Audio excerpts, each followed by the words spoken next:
It's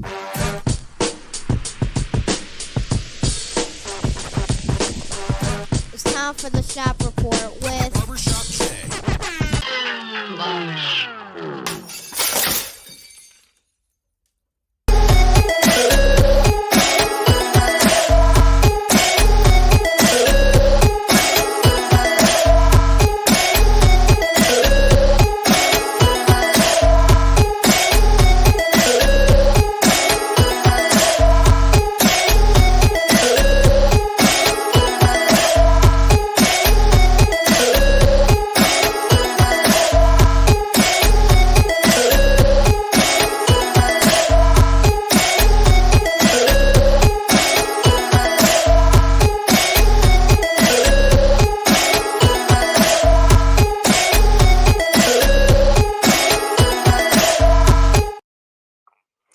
What up, sports fans? Welcome to the Shop Report special presentation of the Turnbuckle. Of course, I am your host, Double J, and we got a lot to say, man. It is Monday night, and we are not pre-recorded. We are coming to you live, and that is a shot.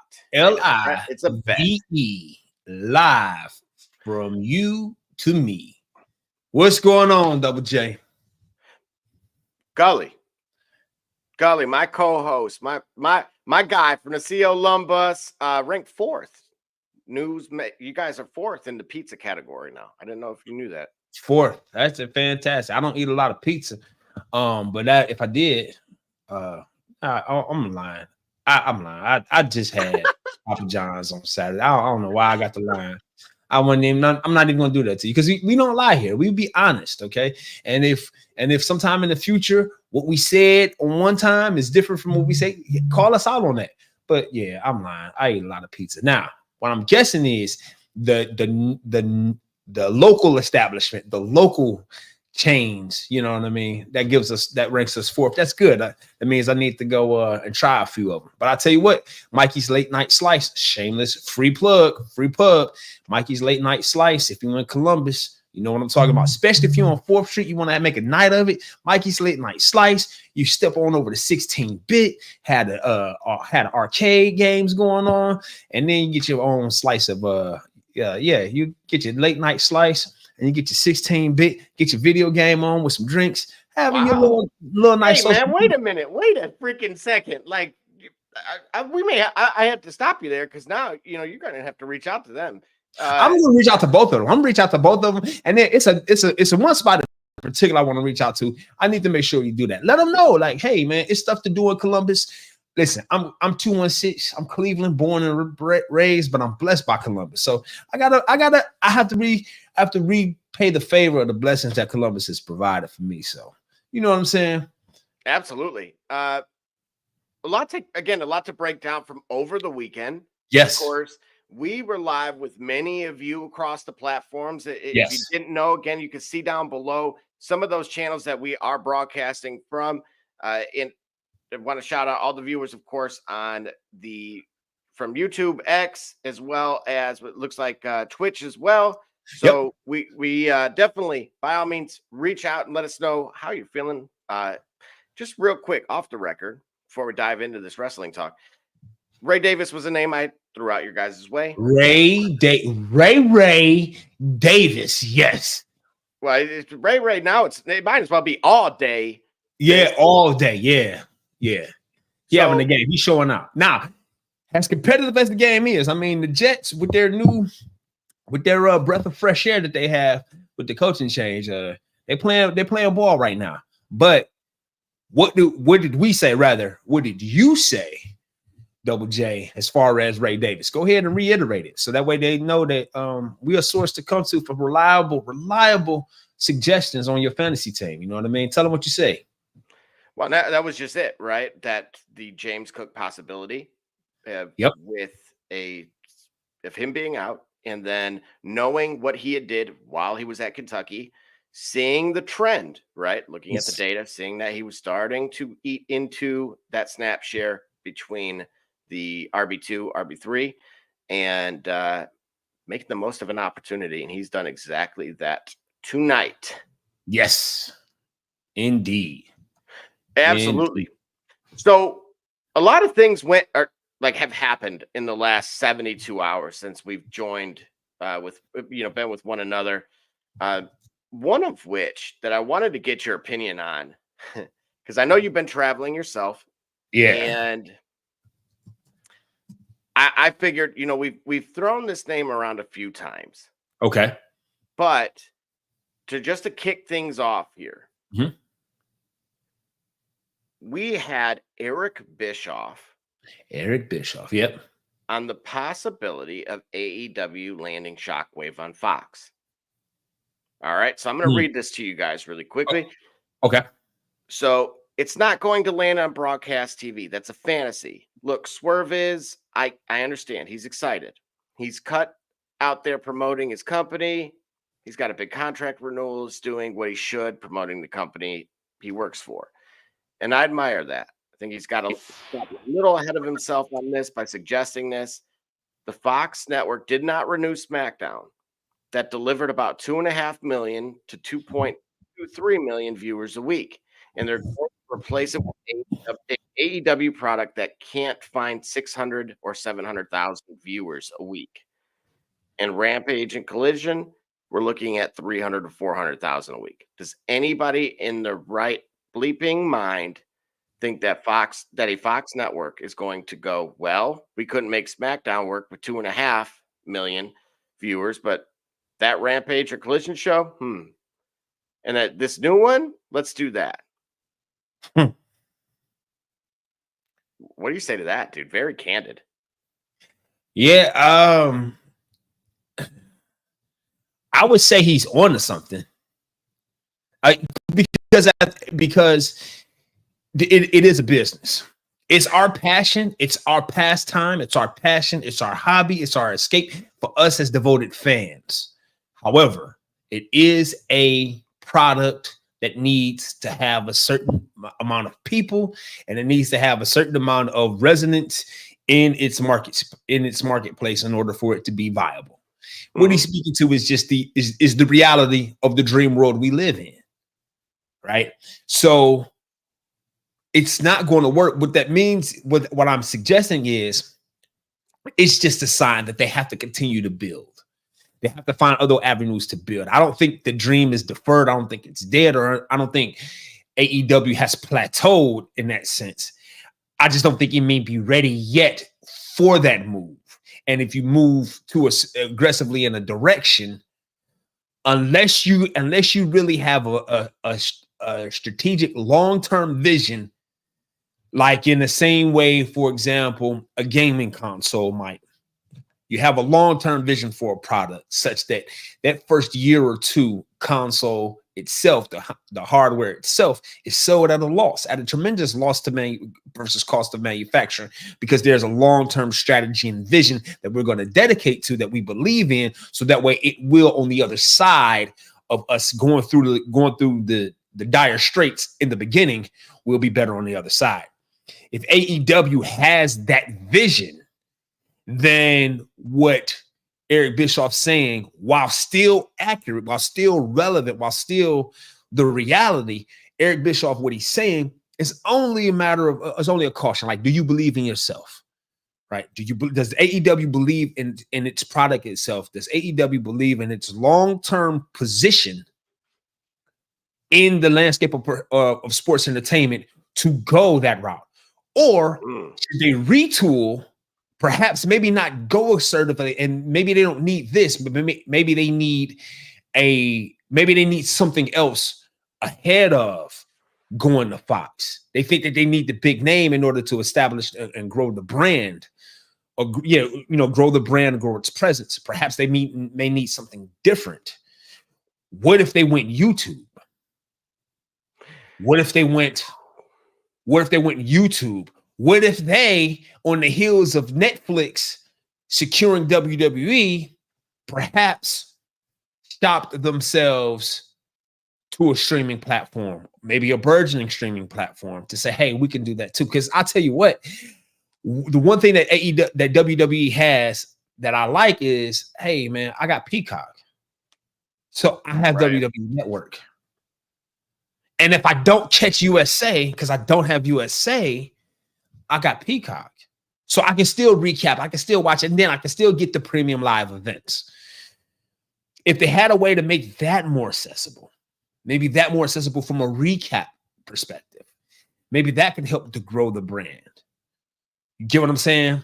Yeah, absolutely. And it's interesting you say that because you talked about one of the angles that you had mentioned was a name. Yes. And so I want to read, actually, again, strange that you set that up perfectly, by the way.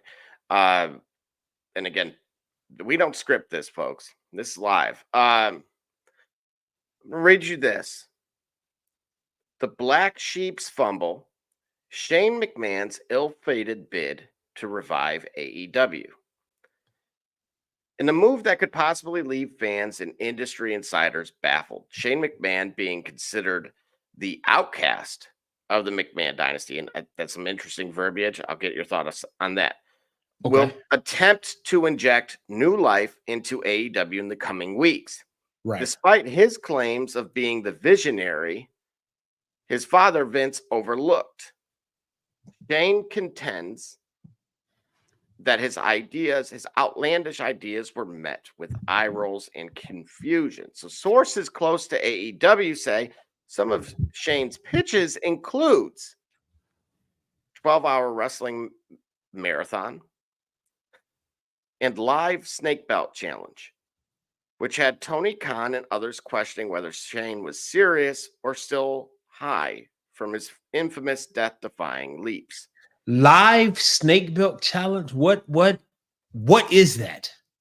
Bruh, what even is that? Put that with the thing that Sheamus did the other day. It's in that category or closet. He's always been the wild card, one insider noted, but this is a whole new level of absurd. Shane's bitterness towards being passed over for WWE leadership is palpable. I should have inherited the company, he reportedly uttered.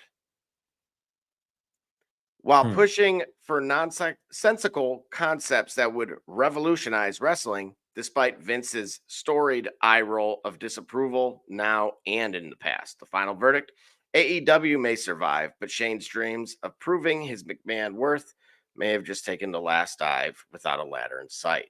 Gully, what the heck do you say to that? Vince McMahon didn't hit on everything.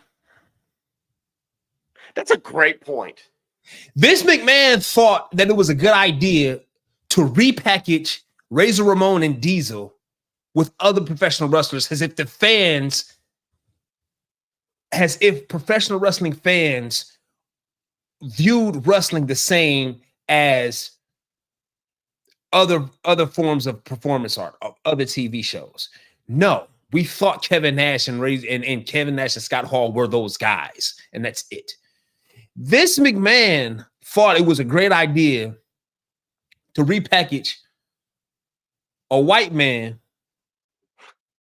as a South African named Akeem in the 80s. Get me out of here. Okay, Vince McMahon did that. Vince McMahon wanted to rest his soul. Droz, he wanted to brand Droz as puke with his ability to puke on command. These are Vince isn't Shane's ideas. Say again. Are you sure that's not Shane's ideas? I don't know, and I don't give a. But what I'm saying is, every idea of Vince's didn't hit, and some of them were laughably deplorable. So Shane McMahon is due for some laughably deplorable ideas.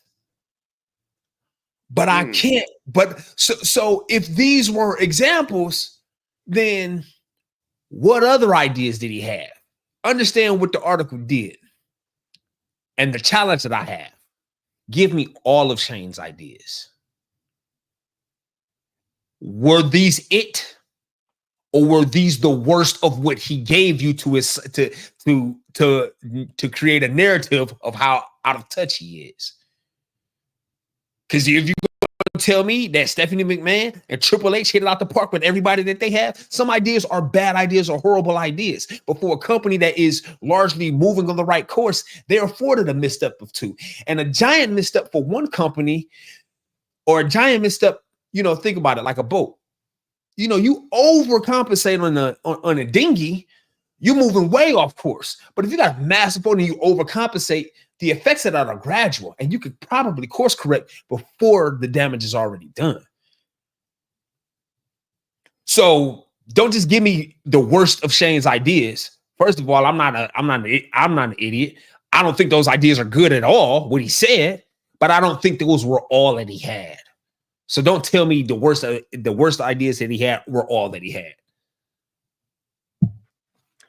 Valid point. I mean, those are fantastic points.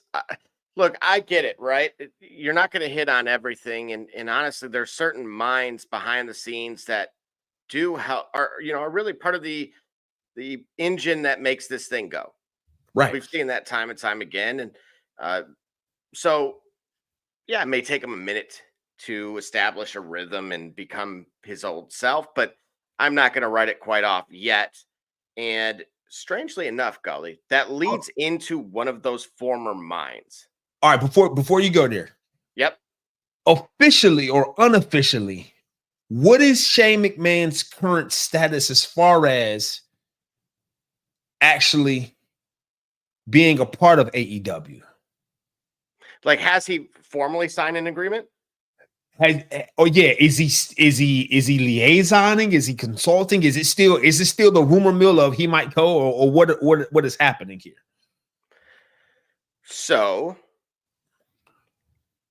it says,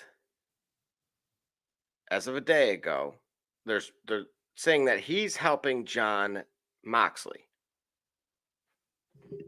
What do you mean he's helping Jon Moxley? I'm trying to see if I believe this or not. Hang on.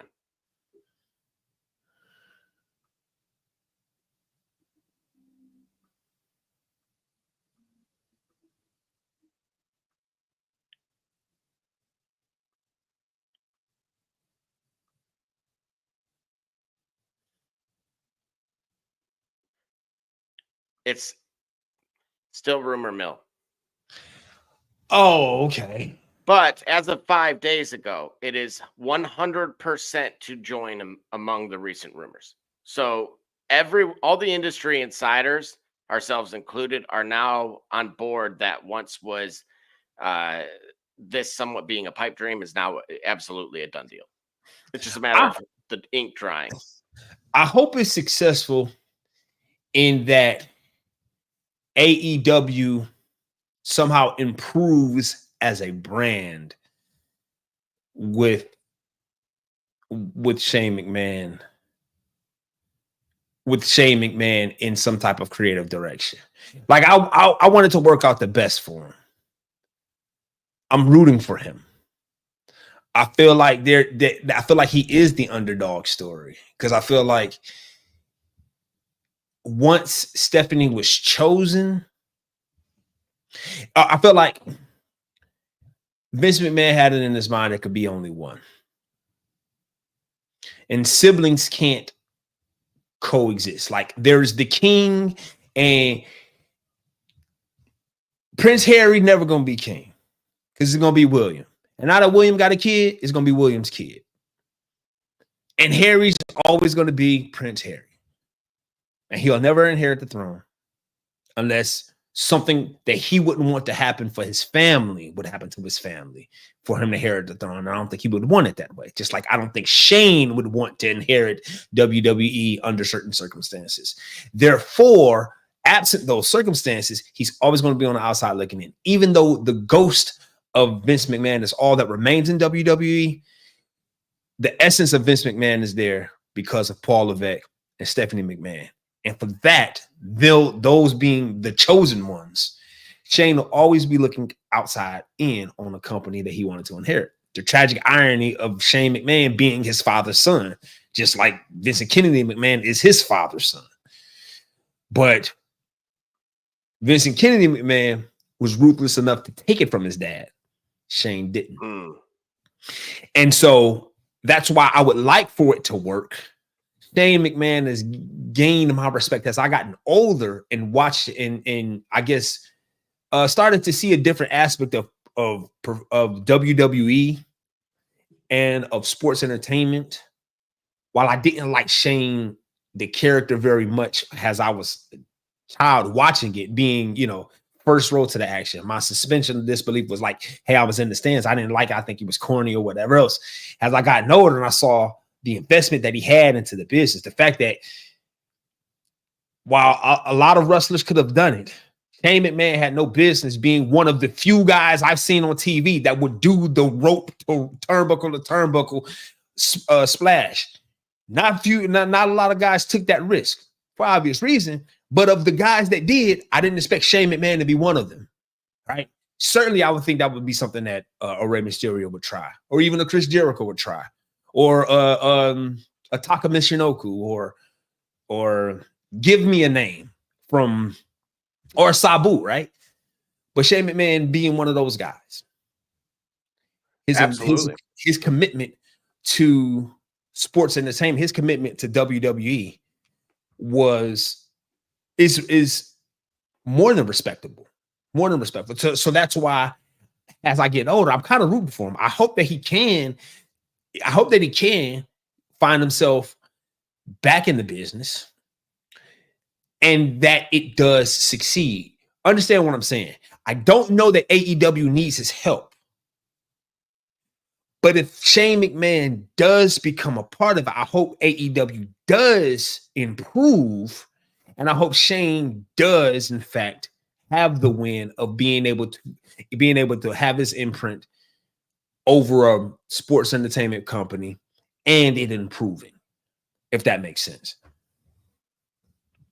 Ladies and gentlemen, first of all, that is the man, the myth, the legend, D Gully on that with just absolute fire.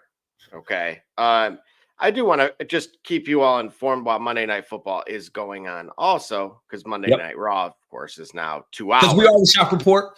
While this is the turnbuckle, hey, there's a whole lot of great action in the world of sports right now, especially on the USA side. So go ahead, tell them, Double J, what we got.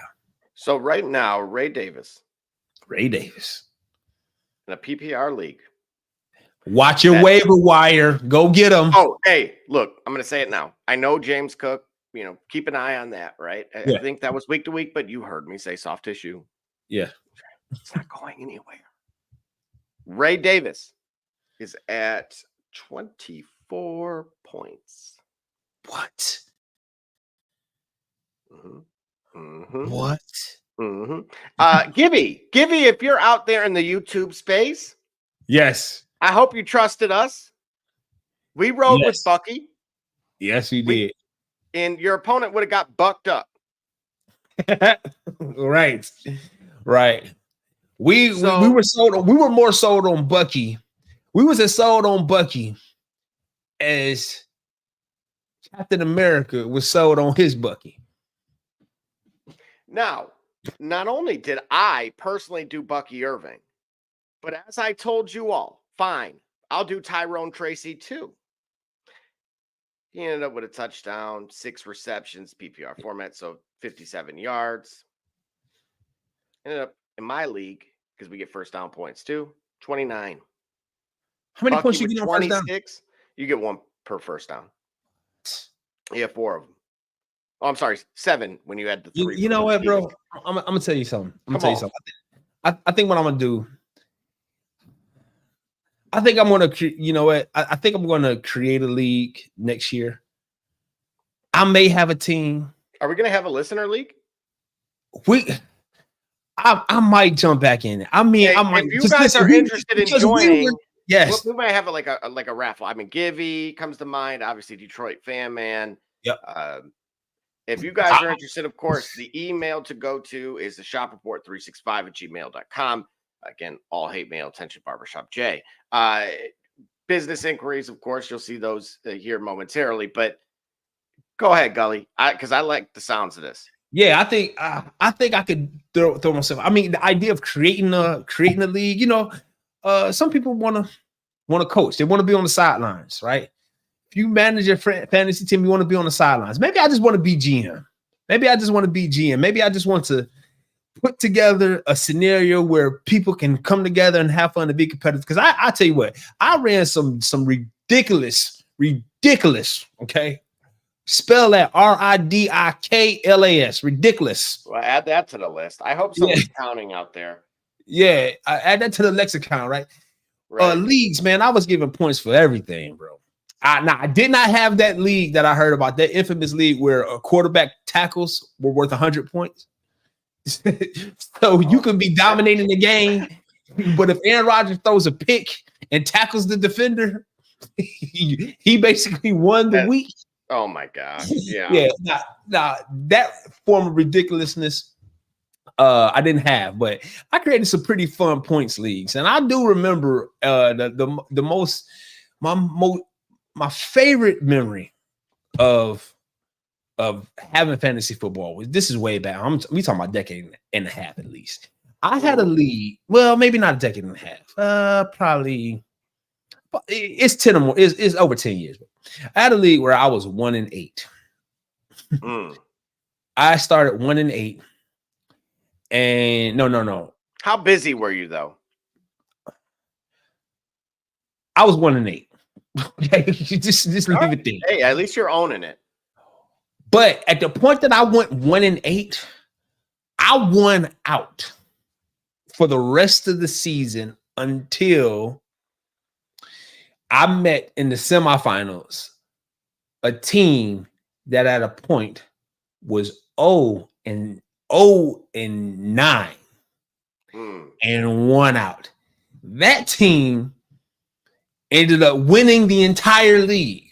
I remember the name. The team name was Midway Mayhem. In Midway Mayhem, if you somehow find this show and you find this, shout out to you, man, because that was an unbelievable story. I remember having a league where my wide receiver got hurt, and I remember I did this. I went on a waiver wire, and on a Saturday or a Sunday, maybe very late, like I would say hours before kickoff. The day that the world got introduced to Miles Austin, I picked him up, and that's when he debuted. 10 catches, 250 yards, and a touchdown. Yeah, I remember that. Let me see what other. I'm gonna warn the world now, right? Yeah. So names that we said this week. Just a quick recap: Terry McLaurin, 26 points. Yep. No surprise. Despite potentially a small injury to Shaheed, something to keep an eye on. Because again, it's potentially a knee, so we want to know what happened. But it wasn't limited to him and Chris Olave. So we're going to talk A.T. Perry and some of these other guys that had some pretty defined roles in that offense. But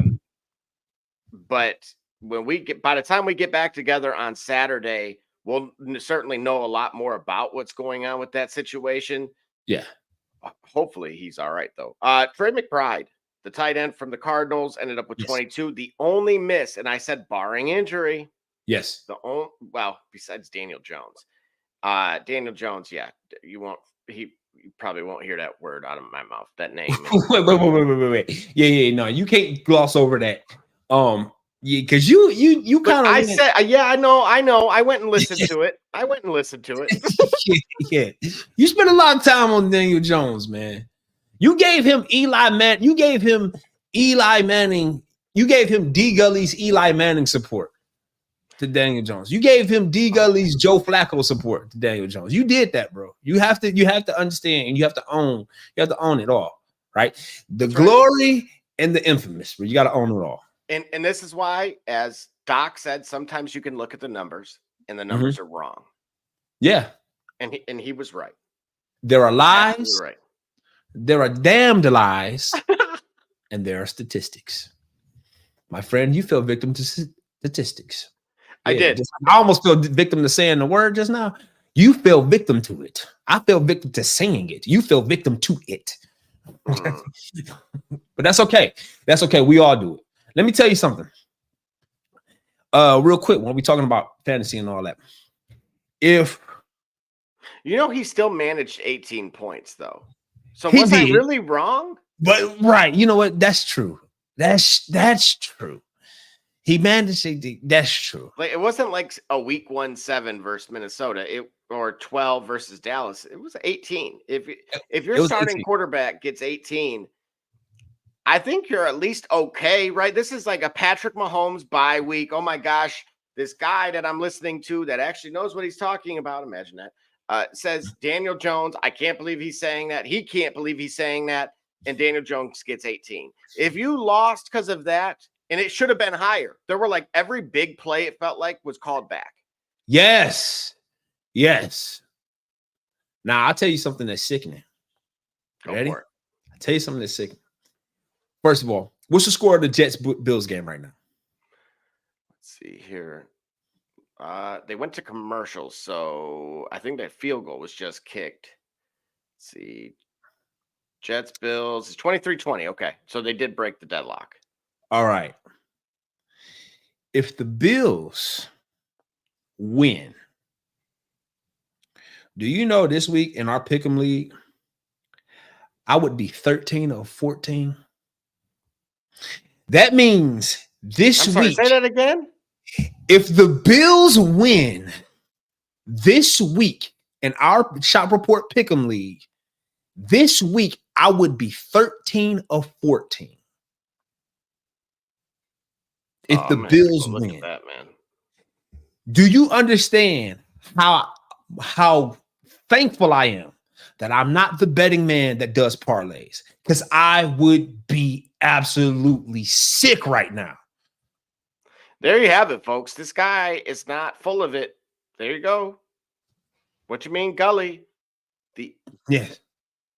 You went against. That was the only one. Okay. If I had picked the Chargers, but this is what I'm saying. If I had taken some spare change and ran the parlay, ran the full week parlay, I would be absolutely sick. I saved myself nauseum. I saved myself anguish.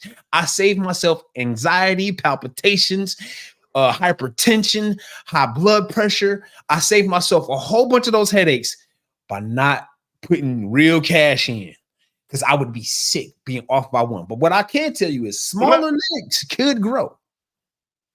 Absolutely. So Mrs. A, of course, is live with us, and she says, dang it, I forgot to do my picks. Yes, you did. Yes, you did. Yes. Oh, my. You did. So, yes, you did. Gully, I mean, that's fantastic, right? I, of course, am, for those that don't know, I am Famous Joe, originally from ESPN 1000 in Chicago, way back in the day. So, went 13-1, Gully, just like yourself. Yeah. So, I've now, of course, turned my attention to the fantasy space, and it shows. See, I can do the pick 'em. See, that's what I'm saying. I feel like I can do straight up or down, whatever. Straight up or down. Give me the whole collection of numbers and scenarios and guys that can sit and start and situations and all that. Give me the team versus the team and who's going to be the team to score the most points. I can do that to simplify things. At my age and in my mental capacity with everything I got going on, just simplify for me and let me make a simple decision, right? Give me the XLE, LE, XE packages, okay? I don't need to know if I get the XLE. I don't need to have the S package with the DVD, but I don't have the moon move, but I don't have the 8-speaker or the 16-speaker, or I don't have the running sideboards. No. Just give me bam, bam, bam, pick one, right? Remember, like I said, like when we do our match scale, which we got to publish, it's only about 3 or 4 or 5 parameters. Maybe I'll give you when we do our matches, point, whole point, half point. That's it, right? You get very simple stuff from me. As complex as I talk, and I can talk in circles like the best of them. I'm a raconteur extraordinaire. I tell you that. I can do amazingly simple things very simply, like give you a pick 'em. I tell you, We'd be a great law firm, by the way. Yeah, we would. We'd probably, what is that? We'd be put in contempt probably as well. So we would, we would be contempt, like a Young Thug's lawyer when he was like, "Hey, how y'all have a meeting and I ain't even know about it? Because you have a meeting and the judge gonna put him in contempt. Hey, yo, I'll be in contempt. You put me in contempt so that way you can put me in contempt for me questioning why you had a meeting without me being present about some stuff that I should have known about. Go ahead, put me in contempt. Yeah, I'd be that guy. I see you on Monday. Well, I'm going to say this too. Of course, I'm going to post a link here in the. Let's see here where I can post this. Should go across the channels there. And if you'd like to join, you could find it there.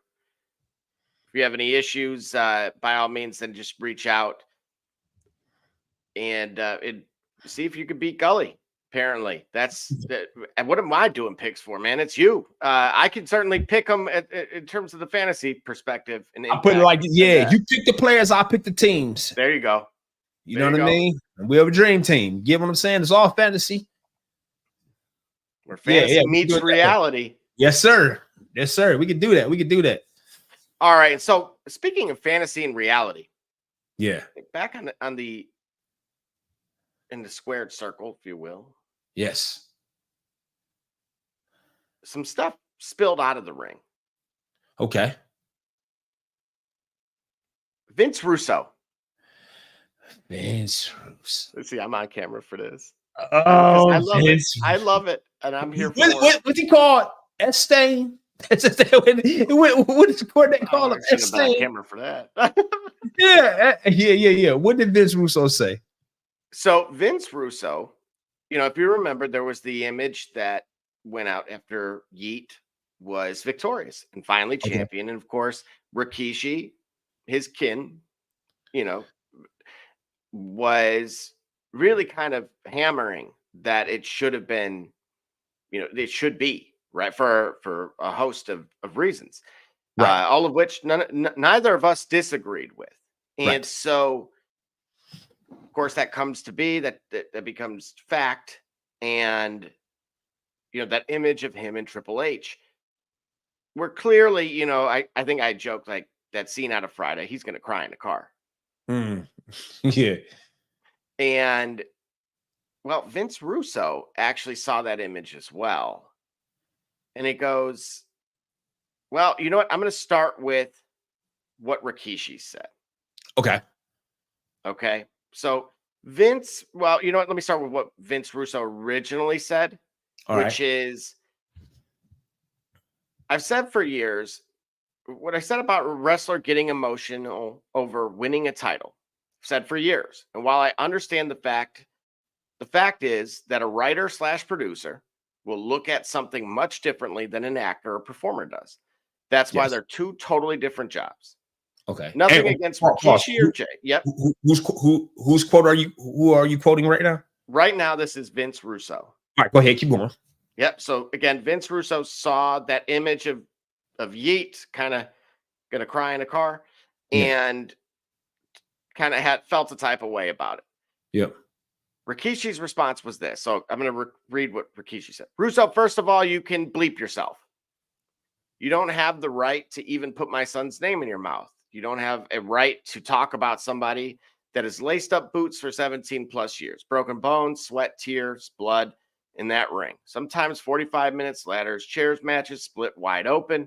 You don't have a right to open your mouth what you think is right for a person when you finally win this so-called MFing prop. When was the first time? When did you ever get your bleep in there? Run a match 45 minutes. Anybody can pull up a pencil and write your fantasies of what you think the angle is supposed to be. But when you talk about my boy, when you talk about you didn't understand your GD right, MFer, you didn't understand. He continued on. I think you get the point, but hey man, just make sure they don't end up on the same flight together.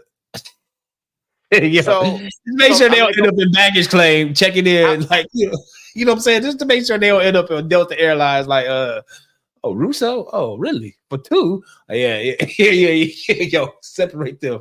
Yeah, somebody's flight need to be Offspring song. Got to keep them separated. Man, listen.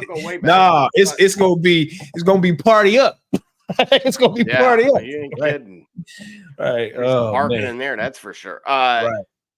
So again, what Vince Russo ultimately said, he goes, just found out why the real Rikishi is hot at me.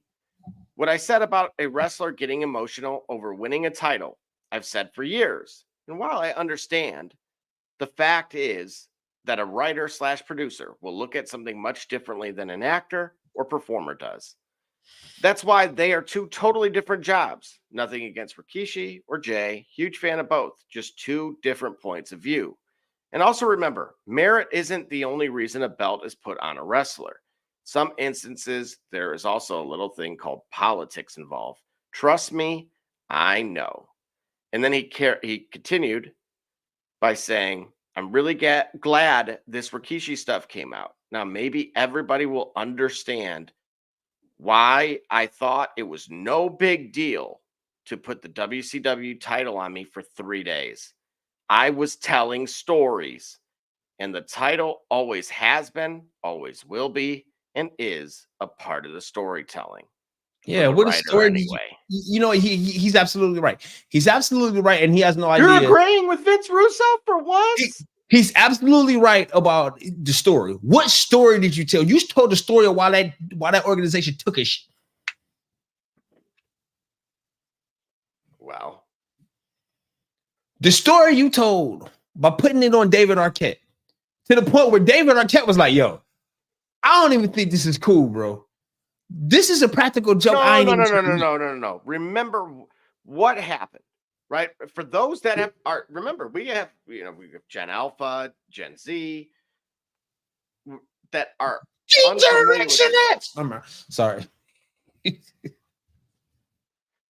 What happened with that? Why was David Arquette given that? And what made David Arquette come to that realization? He was about to die. That's what it's about to. Listen, death or a blank whooping will sober your thinking up really quickly. All right. We understand that it is performance art, but it's real to us. Still remember, there's a whole contingent. All right. If I'm not mistaken, there's a presence called Still Real to Us, where certain levels of disrespect you're not gonna have. Like, for example, you can't just put anybody behind the Batman mask, right? Remember, listen, Ben Affleck realized what David Arquette realized. He was given something, but he understands, I don't care how fake this appears to be, it's real to somebody, and it really hurts the product or whatever. It really hurts the product, the brand, or the prestige of whatever this entity is if certain people assume these roles. Ben Affleck realized he played Batman. He's got FU money to everybody that was upset with him playing Batman. So you know what? He bowed out of the role, even though it took me going to a comic book store to make an argument that Ben Affleck was actually the best Batman, the most. Oh man, you're gonna get us canceled saying the that. most. No. Somebody made an argument to me. It wasn't my argument, but it was compelling enough that I'd like to share it. He made the argument that Ben Affleck's Batman was the most true to the comic. It was the most literal portrayal of the comic Batman, Ben Affleck's Batman. And I was like, oh, that's interesting. That's really interesting, considering everybody hated Ben Affleck for being Batman. But before I lose all of my points, David Arquette realized, hey, whatever story Vince Russo thought I could tell or whatever else, it's real to people. You know what I'm saying? It's real to people. Like, there was Ron Simmons wasn't able to keep that title for long. But comparatively speaking, when you compare Ron Simmons' tenure in WCW or tenure or years of professional wrestling, you compare that time frame to the amount of time that David Arquette was in professional wrestling, their title reigns were about the same. You get what I'm saying? Absolutely. If you adjusted for inflation, that David Arquette had a title run as long as Ron Simmons. And what earth is that what story can you tell worth doing that to Ron Simmons' legacy? That's what Vince Russo was talking. Vince Russo somehow makes that make sense. You trashed it. And then let me explain to you. Let me explain to you how toxic that was. The trashing of that is the reason why Booker T got disrespected to his face when he came to WWE. But Booker T is a man of I think of incredible dignity and incredible self-respect and self-esteem that he can survive those blows because those broke certain people. Remember that. Yeah. Remember Triple H's remember the Triple H on the mic on Raw mentioning, you had that belt, mentioning who had the title, mentioning David Arquette as the champion of that belt. I mean, you could argue Vince McMahon was a much more deserving WWE champion than David Arquette. Seriously. Vince McMahon, you know what I'm saying? It makes sense. There's no excuse for that. So no story you can write could ever, while that is true from a writer's perspective, no story you could write could ever make it plausible that you have such disrespectful things to the legacy of this world that's created, of heroes, of live action comic books, of performance art or trust falls. There are certain rules that have to be respected, even inside of the Matrix, that when you disrespect them, it falls apart. Putting the belt around a character actor like David Arquette for any amount of time, putting the belt around a writer named Vince Russo for any amount of time is a total rift in the Matrix. It ruins the suspension of disbelief because nobody in their right mind believes that he could ever actually do anything worthy of being a champion. You can put it on Rey Mysterio because Rey Mysterio got some go. Yeah, and again, for those that are unfamiliar, there's a great docuseries out there of who killed WCW. Vince Russo did. It sounded like it. No, it was definitely the Turner Network behind the scenes that ultimately had the final say. I feel for Eric Bischoff. I've said that a time or two. He's been gracious enough to comment on our show once or twice, I believe, and. Something I want to point out is this was pause. more a movie. Yeah. What? Run that back? You don't remember that? No. Oh man, your mind is slipping like a. Yeah, we know it, like that transmission. There you go. Shout out to our host.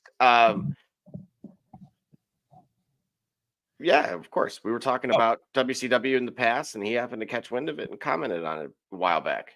Beautiful. All right. There. But yeah, so I feel for him on the business side, and basically he was asked to do 2 shows, 1 budget, and a little bit more than that. And so ultimately it was for a TV promo.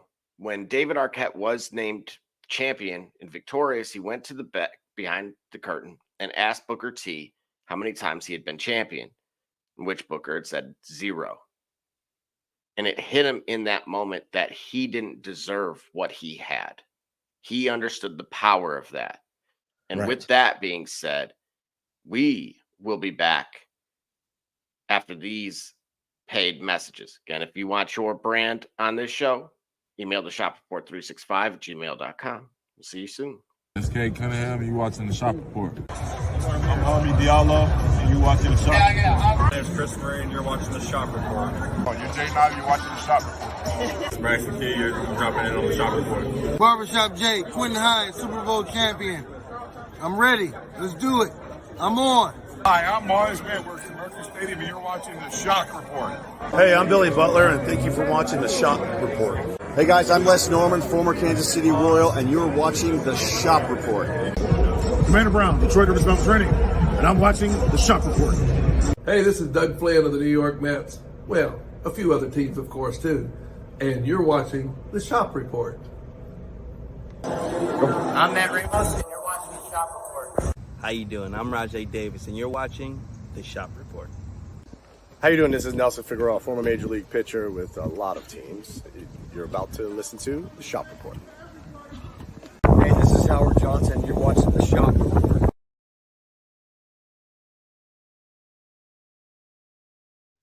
What it do, sports fans? It's your man BSJ from the Shop Report. And guess what? The shop is now open for business, baby. If you're on Facebook, go to our fan page, The Shop Report, click on More, and then Shop to view all products. Or if you're on Instagram, click on the Shop tab to see all our products. I mean, what you want me to do? I'm selling merch here. Cleaning the cracks on your pavement surfaces can take hours and be torturous on your body. Until now. Cracky Weed Removal Tool was designed specifically to clean pavement cracks in a fraction of the time, all while standing up. Cracky's patented design incorporates a two-sided steel blade and is encased by a durable fiberglass shell. Simply use the large end to clean big gaps, then rotate and use the small tip for narrow gaps. Made in the USA, Cracky eliminates weeds to the root and is environmentally friendly. Cracky, save your back while you clean your crack.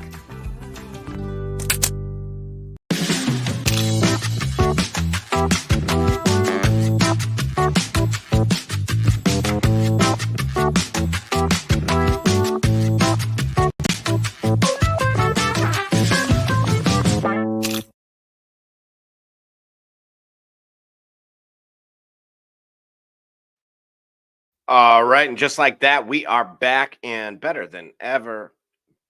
And take a look at that. It is 23-20. The Jets are using their final timeout as we speak. While we wait, of course, for these conclusive numbers, there is a lot, of course, to break down on the fantasy side. Great week. It looks like another L coming for the New York Jets. Aaron Rodgers on the sidelines, not happy. But if you were a potential Josh Allen owner, a lot of Buffalo owners, Garrett Wilson had a great game. You are in probably a fantastic mood right now and likely on your way to a victory Tuesday. So we will continue to go through that. Of course, if you have any future start sit questions for next week or waiver wire additions, then, of course, by all means, feel free to add us, DM us, all the above. And we'll certainly be more than willing to get into those and incorporate them, certainly in the Saturday show as well, if we don't get to them throughout the week. And yeah. Wanted to point this out to you guys. Let's see. How do you feel first, Gully, that Raw was pre-recorded?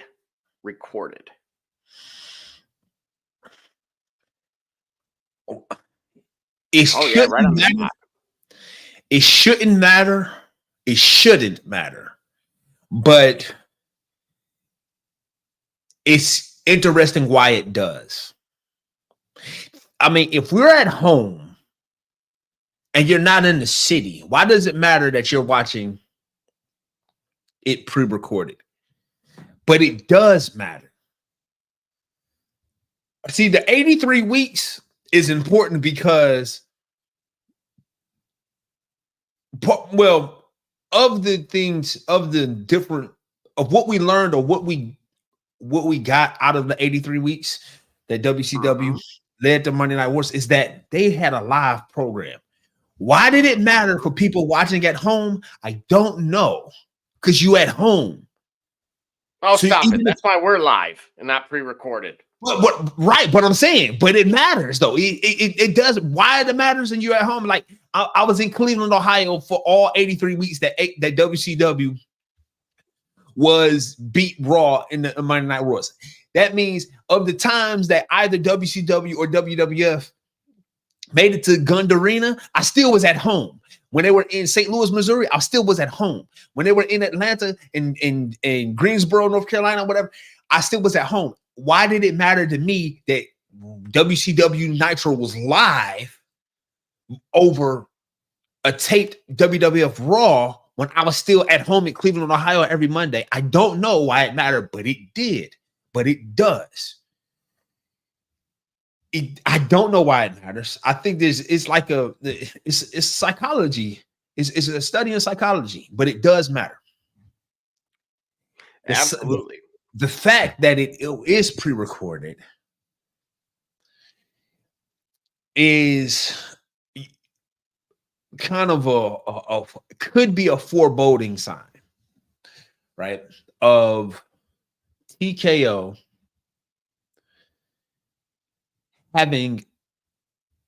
being a fan of the product, but not a respecter of what it means of how the product made you a fan. So when a conglomerate company buys a family-owned business, the flavor changes. It often happens. And often when it happens, it don't hit the same no more. You talked about Turner and AOL Time Warner, that merger. And which I want to remind you is a minority stakeholder in AEW currently, which is now like WB Discovery, that type of thing. Okay. Minority stakeholder. So they there to collect a check if it works out. But they're not there with as heavy a hand and to try to make that and try to influence this and try to influence the money being made. Basically, they can't do what occurred in the past, which is they can't destroy the product. Negative budgets over Right. to the one product. Correct. Okay. But it is in their best interest now for the product to actually do well. Exactly. TKO loves WWE. They love the product that it is. But do they respect the process that it took for that product to become lovable? Do they respect or have an interest in what it took for WWE to be a household name? I don't know. Because it's sports entertainment. It isn't sport. Okay. Other businesses, other sports. Well, like I said, Vincent McMahon is one of the 3 most influential people of the 21st century, in my opinion. It's because the sports entertainment narrative-driven storylines has found its way in all aspects of pop culture in ways that it wasn't before. Not in the 50s, not in the 60s, not in the 70s. In the 80s, in the 90s, and 2000s. Sports narratives supplanting the actual stories that are played within the games of the sports that we love. Our baseball, our hockey, our basketball, our football, our NASCAR, our golf, our badminton, you get what I'm saying? The WWE narrative that drives The Rock versus Stone Cold and the Big Show and the Kane and the Undertaker and the Shawn Michaels and the Bret Hart and the infamous incident in Montreal screw job, the curtain call, so on and so forth. All of that is a reflection of what WWE and the creative vision has let's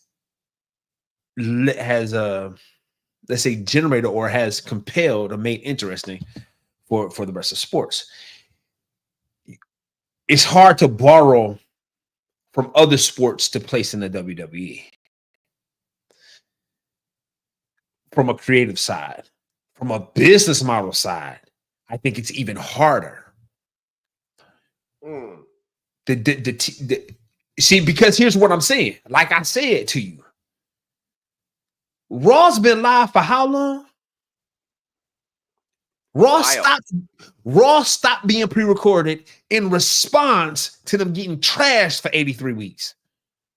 So let me ask you, right? Because these are on the heels of the AEW ratings being down, right? No different than our earlier segment mentioning what Eric Bischoff said right, with the new show, but they're losing on Tuesdays to NXT. Yep. NXT is not live. NXT is live? It is occasionally. Okay. They're losing the NXT. See, this is what I'm saying. I don't know. We have to understand just how big the WWE brand is. It is so big that its minor leagues are big. So people look at NXT as WWE Light or WWE Junior. They still look at it as the big boys. Now, understand, right? What the fans get, they get the smaller, more intimate audiences that TNA provide, or that WCW Saturday Night used to provide, those kind of like more intimate closing audiences. But then you're getting the heavyweights. You're getting Randy Orton to show up. You're getting CM Punk to show up. You're getting Jade Cargill and Bianca Belair to show up. You're getting the top tier talent to show up at the development title. But you still know it's WWE. It's like, look, I don't know what happened to the brand. It was my favorite brand. But you knew when you bought a Scion, you was buying a Toyota. You knew that you were buying a Toyota. But are you getting displaced value now? So you mentioned why we've gone away from pre-recordings. Right. But now, okay, this is on the heels, right, of, okay, if we can't bet on this currently. Now, if you recall, I could have sworn there was some kind of verbiage that was going to open that possibility up in the future. Okay. But this was, that was months ago. Again, those that are watching, please in the comments, if this along with any of your thoughts, by all means, we are of the people, not above the people. So yeah, tell me I'm wrong or tell me I'm right. Hey, I wouldn't mind that. But you can tell me I'm wrong. You can tell me anything. Tell me about my sleepy eyes again, because I know that's been the talk of the town in the last few weeks, and it probably will remain. But that's okay. I'm cool with it. I'm okay. Hey, the fact that I even have any vision currently after those 2 10-hour drives in 72 hours is fantastic. You run straight off of adrenaline, my guy. So literally, and it's viewer support. That's what it is. That's what it is, right? That's shameless. So I'm mentioning all of this because I'm being kind of the business guru. Yep. I'm looking at it and saying to myself, well, we have the Ultimate Fighter. We could do that with this. Well, we don't have a Monday Night Rival anymore. Okay, we're overseas. We can take the circus out of the town and we can maximizing productivity, right? When you become a part of a group, an ownership group, okay, I'm not there anymore. So my investment is meant to be profitable. Right. I had to pay X, which is why Vince is able to do whatever he wants to do today. Right. And I'm now putting some people in charge to have this as passive income. Right. Fantastic. Wonderful on the surface. I hope to get there one day. Barbershop Jay, on the other hand, that's, as you saw in the Discord, that's his goal already. You and I will be here. He'll be on the farm. Discord. He ain't put that in the ad, man. He put that out there too. Everybody. I'm going to be on the farm. And you two are going to be here. Yeah, he put it out there to everybody. I love it. That's how I love it. Yo, he went full Jerry Krause. Listen, I'm breaking up this team at the end of the season. I don't care what they do. I don't care. He told us this is the last dance. This is it. This is it. He told us, everybody, he was like, yo, I'm out of here. I'm on my plane. I'm about taking this book. Yo, at the end of the 12 months, that's it. Yo, I love it. I absolutely love it. At what point did we say we took that personally? Right today. He told everybody. He called us. He was like, "Yo, man, I think y'all need to." He sent us some facts. Yes, yeah. He was like, "Yo." I just put out my water. Oh, everybody. PJ, he told everybody. Yo, that was like a Dennis Green level rant. Oh man, it was up there with the best of them. That is for sure. Right.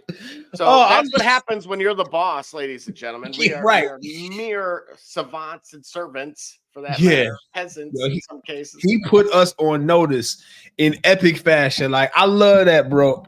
I love that. I love it. That's why we family, man. I absolutely love that. Like, yo, IDGAF. Yes, sir.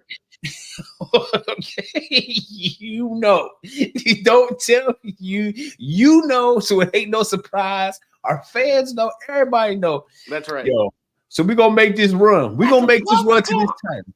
Huh? No, I was doing my Stewie impression. You got till 12 o'clock. Right, up to 12 o'clock. You have 24 hours. Right. Right. Oh no, man, not side. So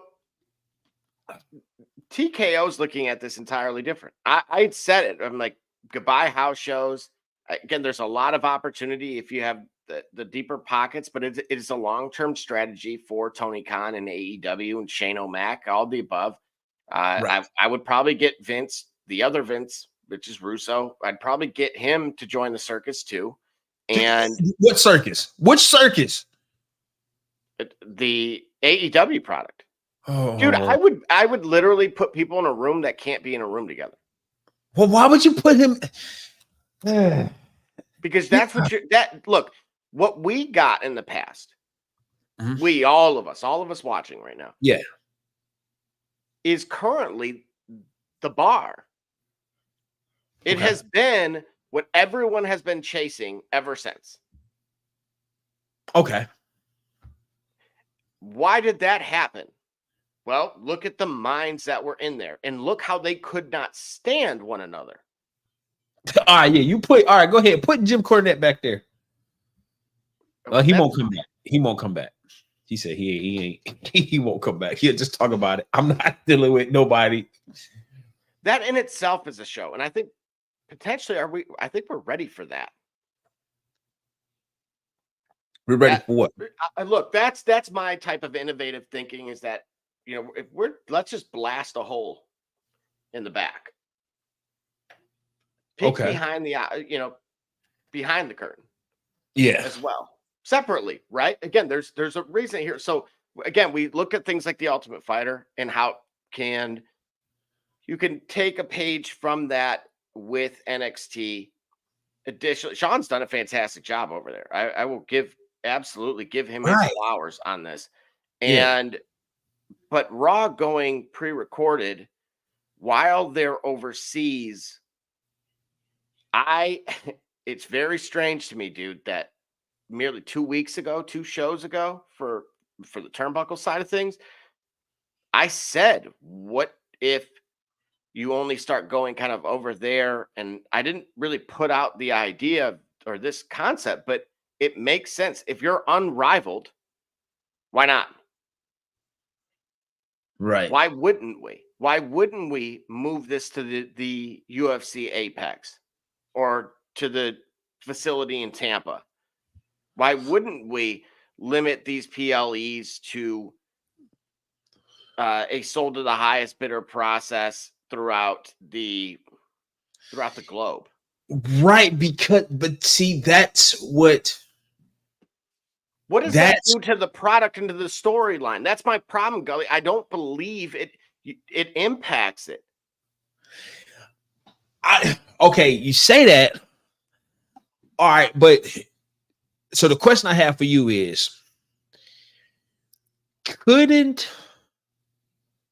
WWE have done that before TKO?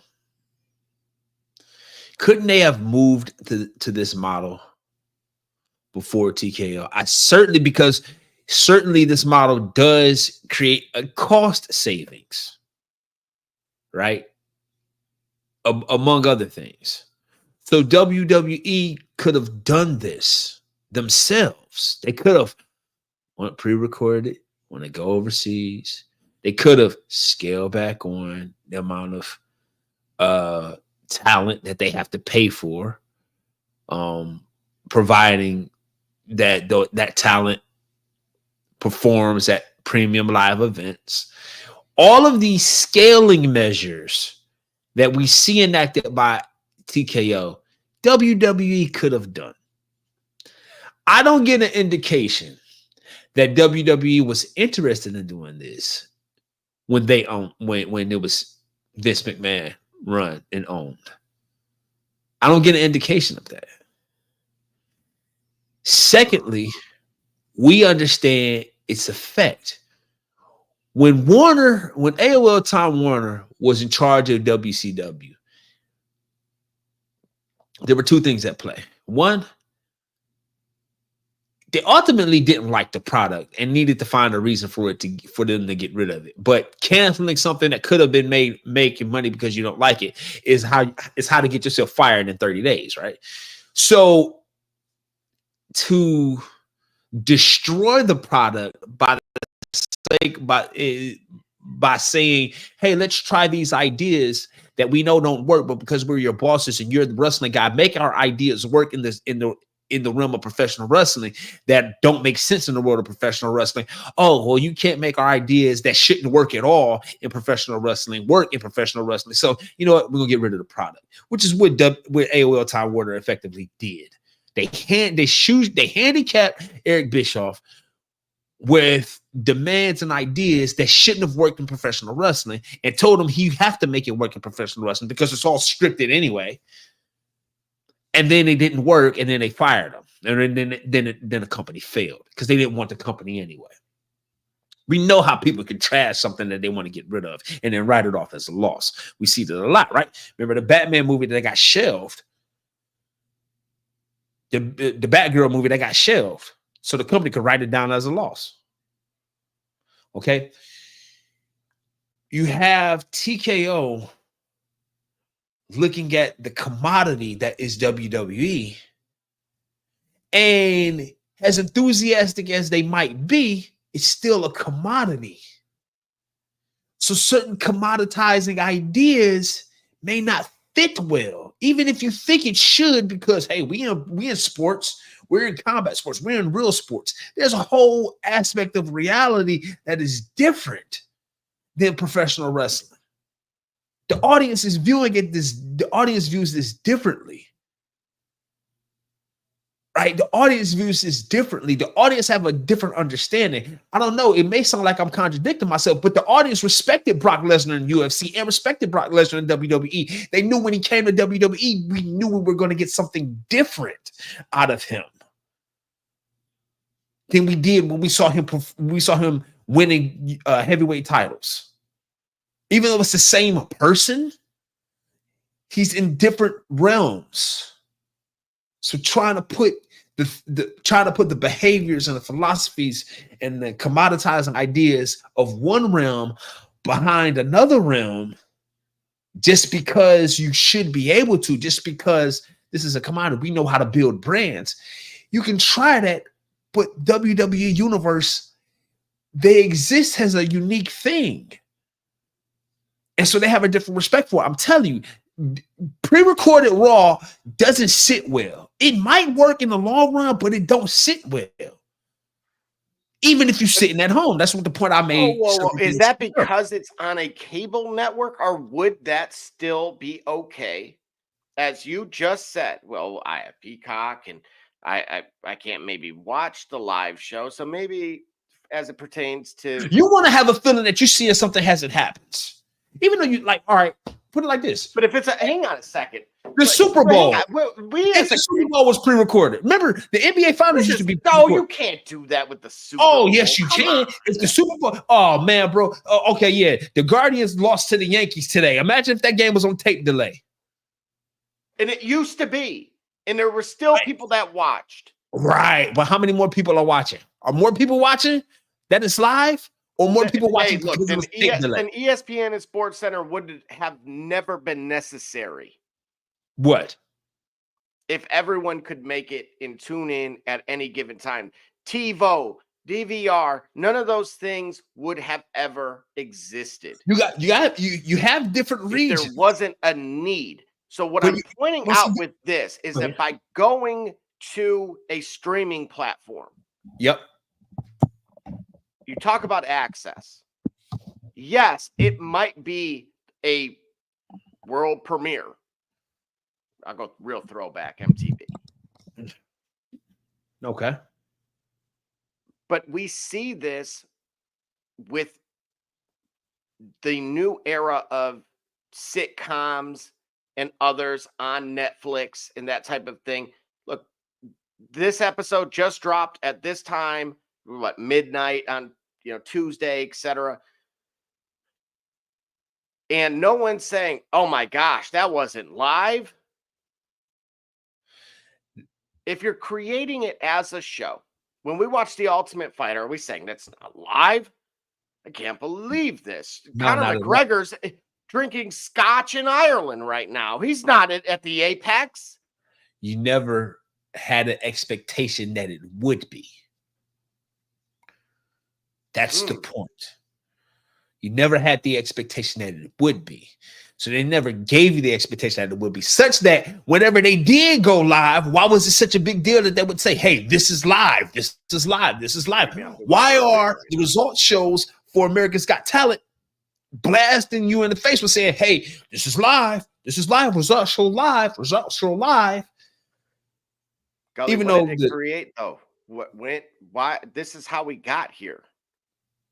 This is what I'm saying. This is the new era. The new era, what is new is actually old.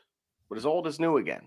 Yeah, all right. It's going to get old real fast. We're resetting some expectations right now. Yeah, I bet. Yeah, reset. But here's the thing. What happens when it is like live? A Nintendo game and the screen start flashing? What happens when we say it is live? We live, baby. Where's Dan Rue? Dancing Dan Rue. Nick Paddywhack. That's the emphasis of the premium live events. Gotcha. That's now your access and your tonight. So not just tonight, but tonight. That's right. Now there's more importance than ever before to be there. The FOMO couldn't be higher. We are FOMOing at the mouth. Yo. Yo. Shop Report After Dark. Yo. Yo.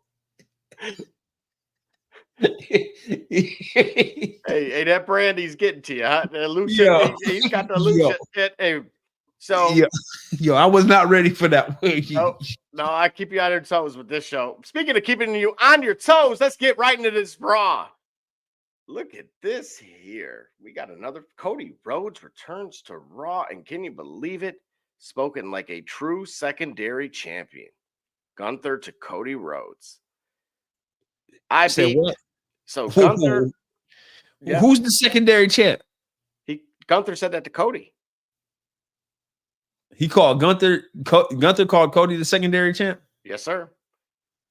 And then Cody, of course, responds with, I beat the most dominating champion in company history, and I have already slain a frightening beast. So he invoked Brock Lesnar, right? Mm-hmm. Yo, I have two ways for that. This match is actually a great way to create a collision course to up the validity of either of those guys in their championship run. Though it is Hold on. Yeah. That is now the second. Okay, look, the two is just merely a coincidence, but I don't believe in coincidences. Brock Lesnar reference again, D Gully? Who you talking about? Me? I'm talking about what Cody said. Wait a minute, you said that's the second one. Yes, that is the second time they brought up Brock Lesnar indirectly. When was the first? Last week. Last week. What did he say last week?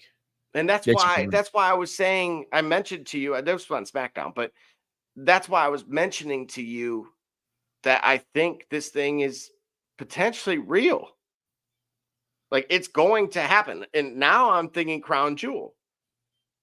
Brock Lesnar to Crown Jewel. I don't write this stuff. I've been right on a few things.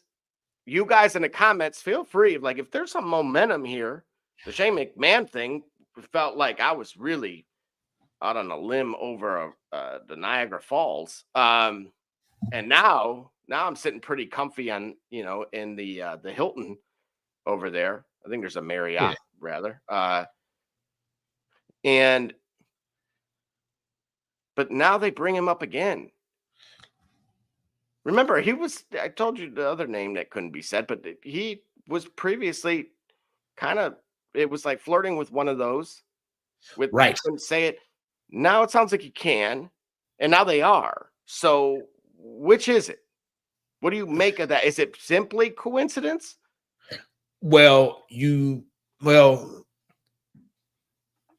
His name is still worthy of mentioning when you want to elevate his competition, right? Roman Reigns at once upon a time couldn't surpass Brock, and he eventually did. Cody was thought to be fodder for The Rock, but he was far more than fodder. He actually beat him. So his presence and his name and his reputation for the business is important because he was an anchor by which the next best competitor would have to conquer in order to reach that plateau. How did you fare against Brock? How did you fare against the most dominant physical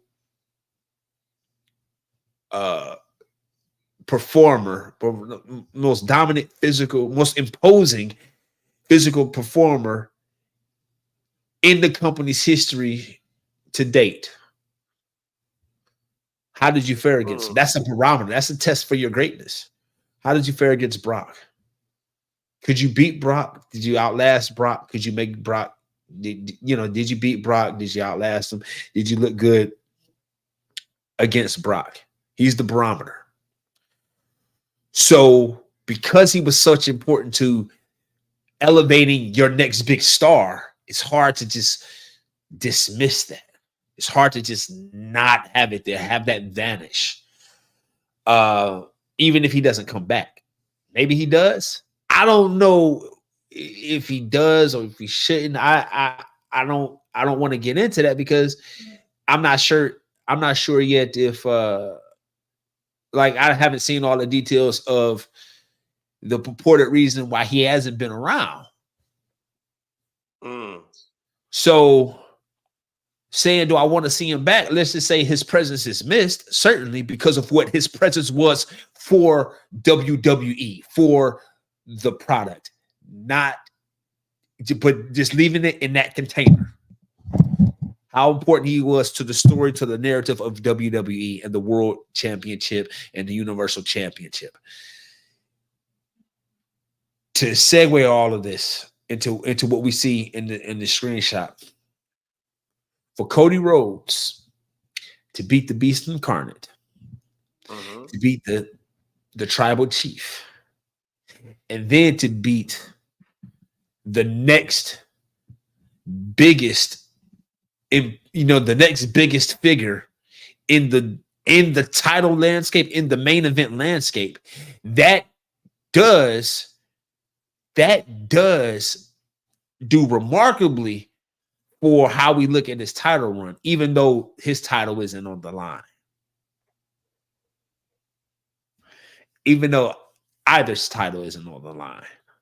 Oh, stop. What you mean? We're not going to overlook this run. No, I'm not overlooking it. I'm reasons. saying, even though this is a non-title matchup, he's only in the, even though he can't lose his title or he can't win the title. It's not a title unification match. The only reason why we're seeing this match, you know, as the WWE, has the universe created the reality for us, we're only seeing this because he is a champion. So this does happen because he is the champion. If Cody Rhodes is not the champion, is he meeting Gunther at this time? No, he isn't. What is he doing? I don't know what he's doing. But he's likely not meeting Gunther. So because he's champion, we're getting to see this. So this does, in a way, also help to embellish his title run, or how we look at his title run. Imagine if he beats Gunther.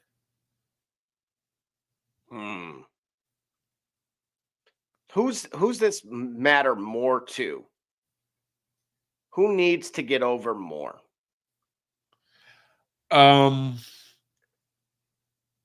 Actually, I'd like to think Cody does, but no, Cody's over in ways that I wasn't aware of. I would say maybe Gunther needs it more. Wait a minute. So Gunther's beat Randy Orton. Yep. Obviously, we know you named a lot of the notable victories that Cody's had, but from a title vantage point, who needs it?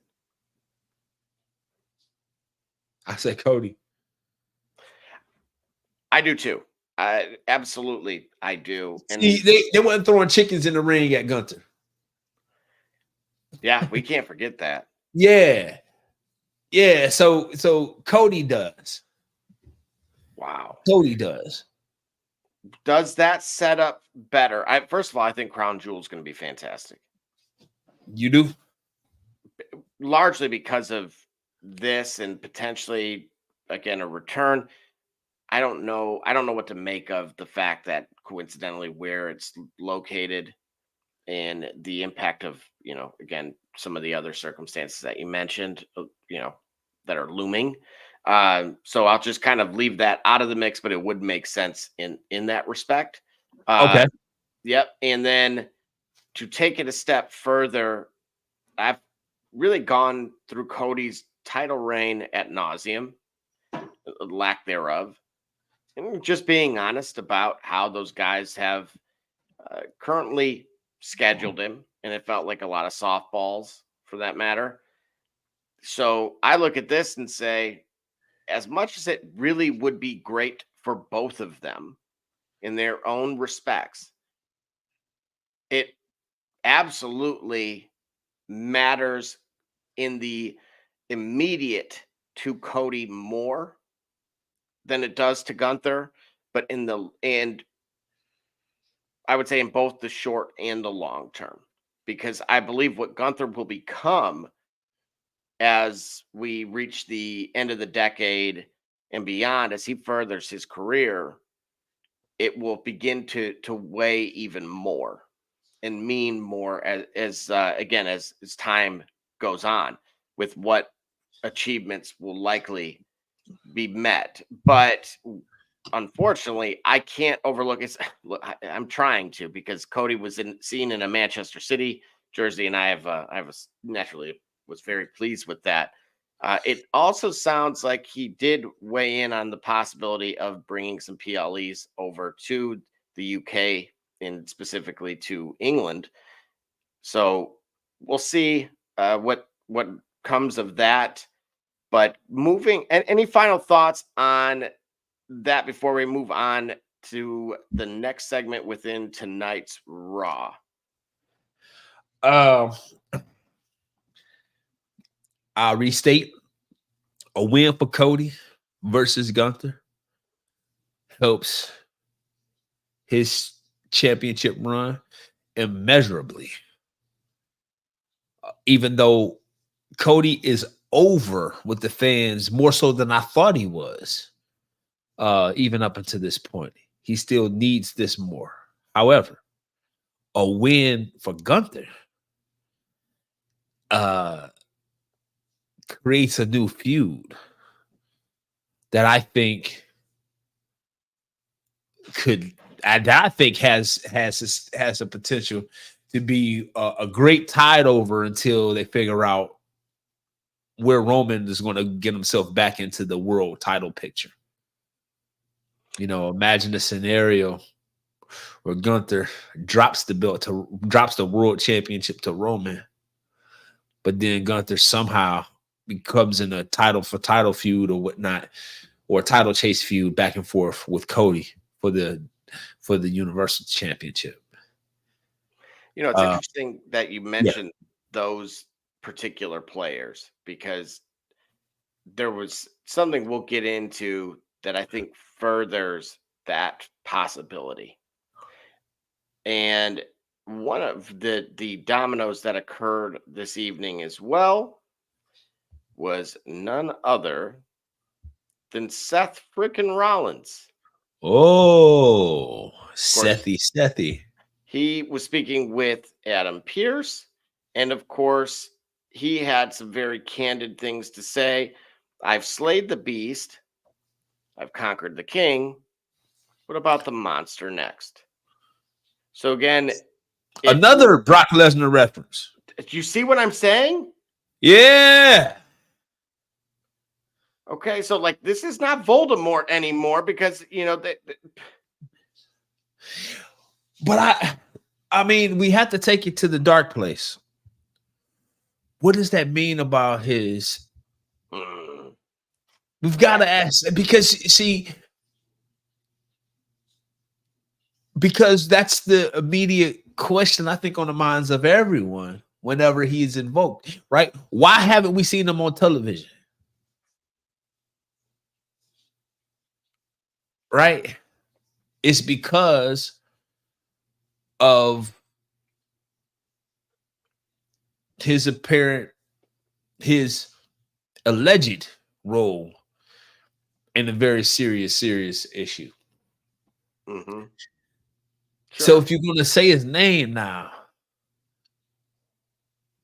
I have the feeling that there's something more about his role in that issue that's not being revealed, or that was misconstrued, such that you're comfortable now invoking him such that he will return. Agreed. And that's how I'm interpreting that as well. I think it is merely timing. Yeah. There's got to be something to it. I think the fact that Crown Jewel, where it takes place, and again, that's where I was referencing why it could be possible in the short term. Just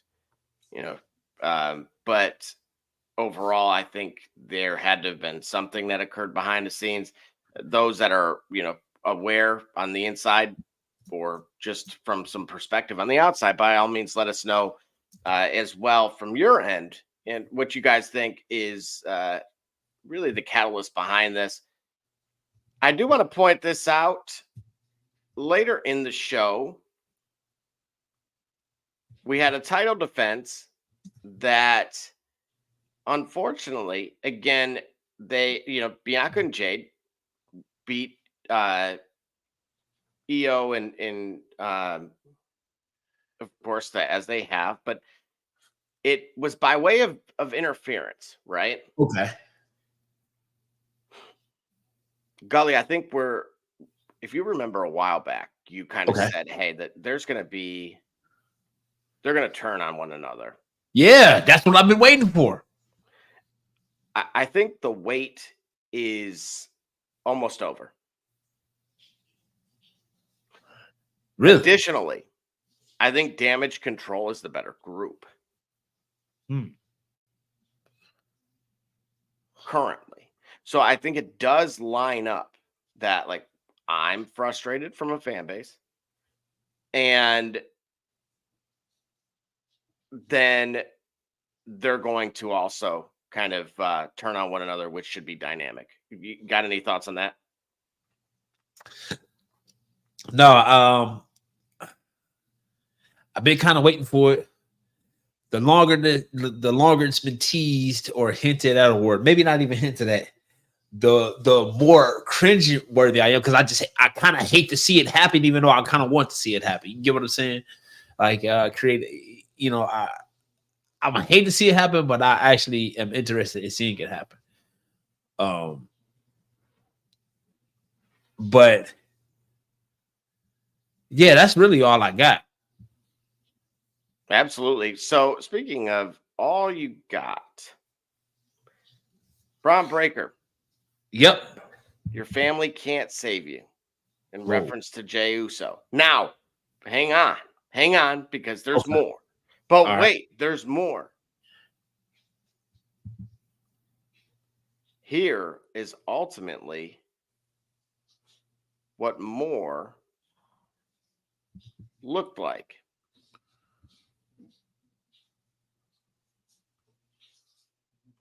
Backstage, get a glimpse of Jay going to Jimmy. Yep. So you talked about Roman. These two haven't talked in a while. What do we got next? What's the next domino to fall here?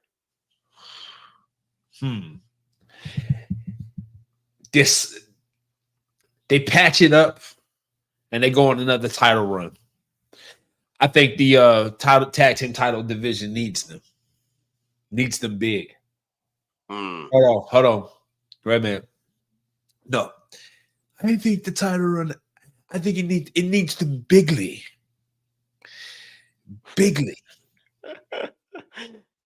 Hey, so they were the greatest tag team ever. I never seen anything like you. Never seen anything like it. I'll never see anything like it again. I think the Usos are the best tag team that I've ever seen. And no one's gonna ever be able to do anything like them ever again. Nope, not gonna happen. Not gonna happen. They're the best ever. Sorry, that's my Donald Trump for the day. Fair enough. And so additionally, I did want to point out it is confirmed, of course, the War Raiders are back, not the Viking Raiders any longer. They did go on to defeat the Alpha Academy, or this version of Alpha Academy. Dude, there's signs that say free Otis. It's bad now. So anything? Good congratulations for the War Raiders.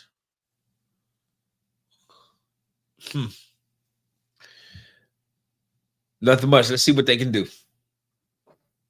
Fair enough. And so moving right along, we had, of course, The Miz defeating R-Truth. And of course, as you see, The Miz's new faction threw R-Truth back in for The Miz to once again finish him. And that was that. Any additional insight? Finish R-Truth. Now they can get on to it. There we go. Man, I tell you what. I want to find a safe space to do this. I have an idea for a wrestler. Really? Okay. Do tell. I have an idea. All right. I feel like Big E could pull it off. All right. You have him warm it up. You're coming backstage. And something happens. He gets injured, gets a head injury, like a concussion or something, right? And when he comes to, he's in the room somehow surrounded by several elements of wrestling in the 80s. And his head is so gone, he thinks he's back then. So his moveset is reflective a lot of the wrestlers from the 80s. And what happens is he comes in and and his name is Flex Retro, right? And so he think he's back then, and so he wrestles like back then, like the high standing suplexes, the press body slams. I'm not certain if these moves have been banned because they were inherently unsafe, but we find the tropes of wrestling from the 80s, but it done in a tasteful way, so much as it looks more like a playful, like a roast, versus like a real bad character like the Disrespect. But he's all 80s. His name is Flex Retro. He's got like, he'll wear like he'll have the ropes around, his shoulders and his bicep. He'll have the ties around there and wear the headband, kind of like the retro wrestlers. And look, and his theme song, he comes out to Gap Band, You Dropped a Bomb on Me. That's an arena type song. Imagine that at pay-per-view, you get Flex Retro versus R-Truth for whatever reason. Or you get Flex Retro versus The Miz versus like a lower or mid card. You get Flex Retro versus Braun Breaker. But you had this guy with all these tropes, but he's still a good body and he's still a performer, but he sells it on it. Maybe he's trying to figure out like the stuff he's doing. Maybe he's trying to figure it out, but it doesn't work. So what happens is he'll try these moves from the 80s and like his competition, they no sell him. They'll no sell on him. And so he can't figure out what's going on. And he tries it again. And they just no sell because like, what is he doing? But he actually has some power. He actually has a strike. He actually has a move set. What do you think? It is rumored that Big E could be cleared. So this whole repackaging very well could be real. And so absolutely. I can't, naturally, I don't know what creative control you have behind the curtain, but that concept could grow some wheels here. I could try it on, I could try it on maybe WWE 2K24. I just look through the 80s, and I say 80s, not even 90s, like the 80s move sets, right? And try to grab the best from the 80s and see what I can do with it. You know what I'm saying? Because Big E, as big as a guy as he is, like I don't think he's fairly tall. Right. He seems like he's like 6 feet, maybe 6'1" at best. But he's huge though. Absolutely. And so additionally, just to conclude Raw here quickly, Anna Pierce did announce that, because of course Finn was, wanting to fight Priest again. But that basically there's going to be a tournament to go against, to be the number one contenders against these two. Just, kind of reporting the news here. Then, of course, lastly, well, we had a few things here. Of course, Braun Breaker had defeated Kofi. Xavier tried to help him, didn't work out, and then Yeet came and finished him off there. And then our main event was, of course, Liv and Raquel versus, to probably to no surprise of anybody, that duo. Oh, I should have said this. I should have mentioned this from earlier, but Rhea and Tiffany Stratton were going against, Liv and Raquel, but it started with Tiffany saying, "Stay out of Nia's way."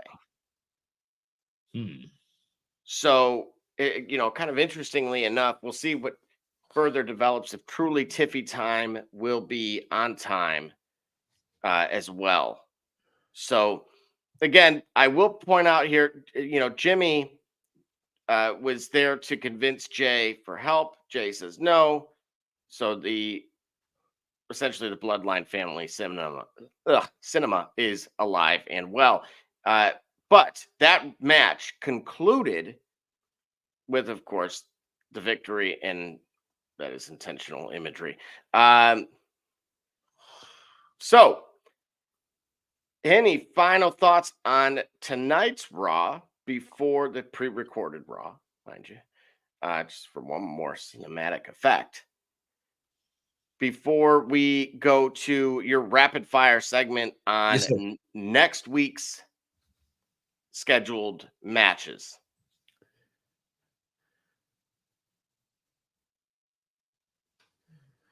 All I right. think that's fair enough as well.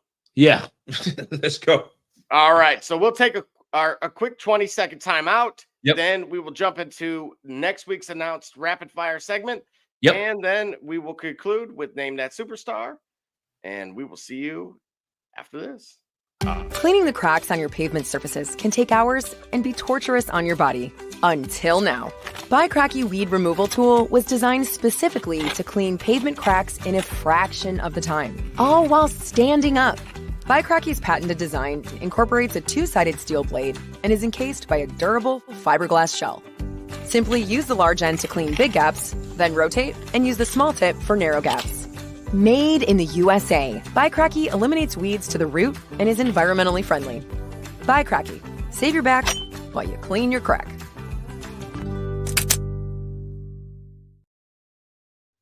What it do, sports fans? It's your man BSJ from the Shop Report. And guess what? The shop is now open for business, baby. If you're on Facebook, go to our fan page, The Shop Report, click on More, and then Shop to view all products. Or if you're on Instagram, click on the Shop tab to see all our products. I mean, what you want me to do? I'm selling merch here.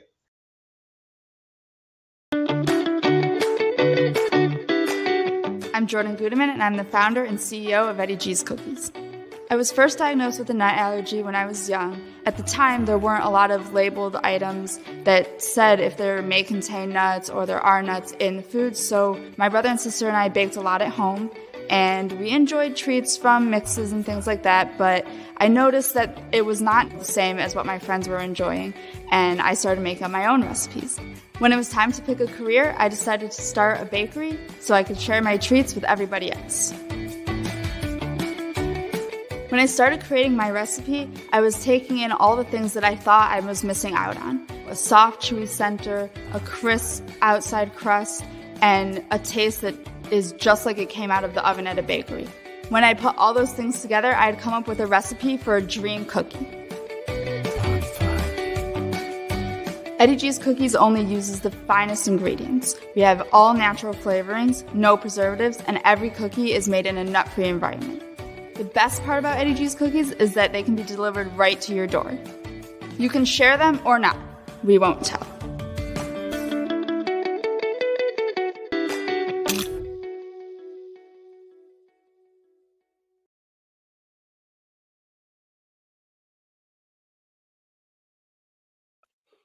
All right, and just like that, we are back with the rapid fire segment. So again, just for those that are new to the program, this is a quick who you got and why, and then we will jump into the final portion of the show, which will be Name That Superstar. And of course, you can beat D Gully to the punch in the comment sections across all of those platforms.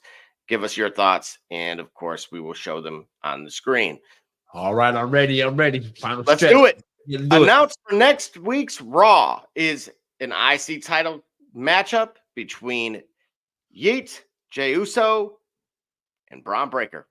D Gully, who you got and why? I'm taking Jey Uso to retain with unlikely help from Jey Uso to retain. I was going to say unlikely help from Jimmy. So do you think disqualification or you think pinfall?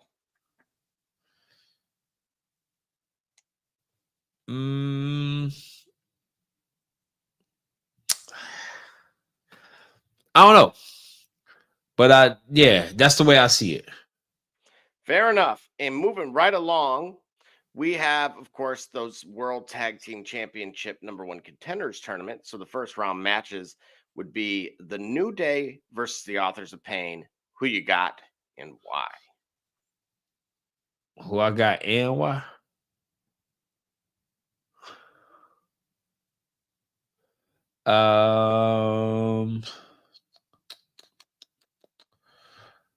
Rey Mysterio and Dragon Lee, American Made, Authors of Pain, New Day.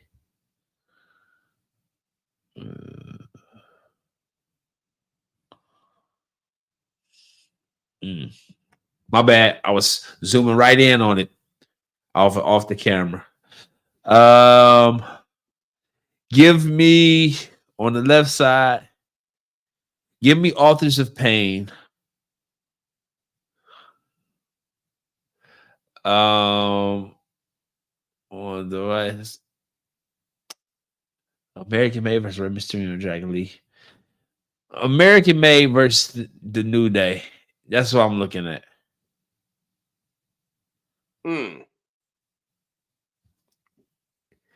Yeah. That's what I'm rolling with. I need to put them on the thread so that way people can mark my progress and know that I'm really just pick them. I don't really be cheating. Absolutely. And so it'll be interesting to see how this ultimately plays out between those two. Any final thoughts from you on just this evening's Raw before we get into Name That Superstar? All right. Hold on. Bam.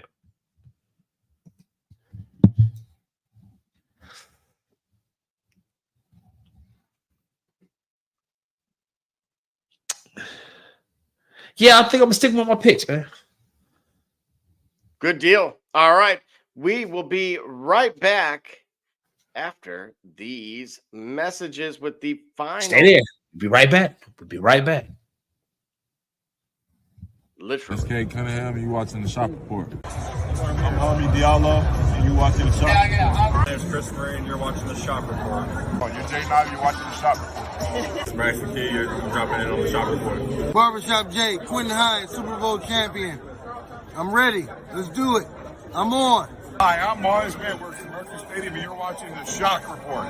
Hey, I'm Billy Butler, and thank you for watching the Shop Report. Hey guys, I'm Les Norman, former Kansas City Royal, and you're watching the Shop Report. Commander Brown, Detroit Rivers Mountain Training, and I'm watching the Shop Report. Hey, this is Doug Flynn of the New York Mets. Well, a few other teams, of course, too. And you're watching the Shop Report. I'm Matt Ramos, and you're watching the Shop Report. How you doing? I'm Rajay Davis, and you're watching the Shop Report. How you doing? This is Nelson Figueroa, former Major League pitcher with a lot of teams. You're about to listen to the Shop Report. Hey, this is Howard Johnson. You're watching the Shop Report.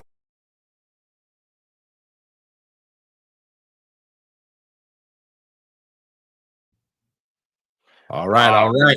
Here it goes. D Gully. Yes, sir. We Let's jump have right into it.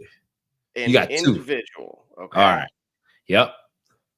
So I have to actually doctor this image Okay.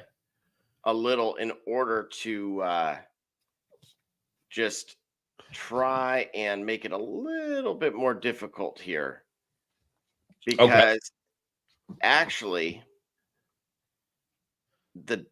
what we're looking for is not what may immediately come to mind, but instead one of his various personalities or how he was rebranded. All right, bet. So give me just a moment here on this. Okay. No, it may not allow me to do it. Let's see. There we go. Maybe. All right. And then. All right. So just for some added clarity, this individual is a part of the Attitude Era, and I would give the date range of 1996 to 1999, but then this particular gimmick, if you will, would come near the conclusion of that. So like Juvenile, the 99 and the 2000. Here we go. D Gully, are you ready? I'm ready. I'm ready. Name that superstar. Headbanger Smash. No, not Smash. Smash. Thrash and Headbanger. Hold on. Headbanger. Shoot. Hold on. Wait. Which one is it? I say it's not Smash. Hold on. Shit. Headbangers. He's the Headbangers for sure. What was it? Thrash and Mosh. Headbanger Mosh? You're actually correct with who he was with the original gimmick.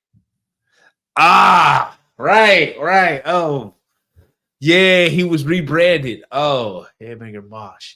Wait a minute. He wasn't the baseball guy, was he? He was not. No. He was rebranded in the Attitude Era. Headbanger Mosh. But that's what you gave me. That's how you okay. That's the slider with the that's the change up right there. I read the pitch and then it dipped on me. When he was rebranded Headbanger Mosh. What was he rebranded as? That name that he was rebranded as slips to me, but I know the character. God, I know who the guy is. Well, right. Can you describe the character? If it helps at all, okay, he had a valet.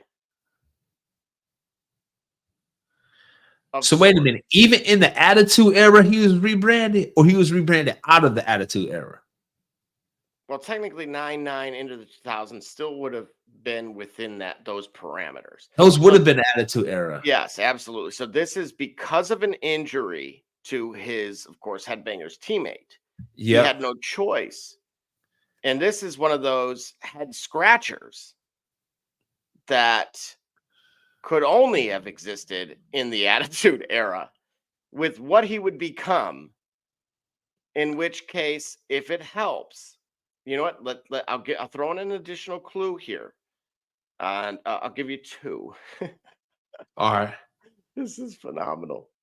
This is fantastic. He was offered Mother's Milk. The Red Hot Chili Peppers album? No. This gimmick would only last 1 month. Bro. The video in black and white. Black and white. A famous, otherwise known as a famous 60s, 50s television series. Oh, 50s television series. Beaver Cleaver or something? Beaver Cleavage is what we were looking for. In which, of course, Mrs. Cleavage would offer some mother's milk as a reward for him. Yeah. Remember, you know what? The over-sexualization of wrestling in that time, it missed me. Well, and that's why I wasn't a choir boy. Yeah, I wasn't a choir boy, but it was like, it missed me because it's like, okay, this isn't really, even as a fantasy, there's only certain depths that this could go, first of all. Second of all, it's a fantasy and it's wrestling. I can't vibe with it. Like, I was not a big fan of that. Beaver Correct. Again, I know you weren't. And for that reason, let's see here. I'm gonna get you another. I already have him ready. Okay.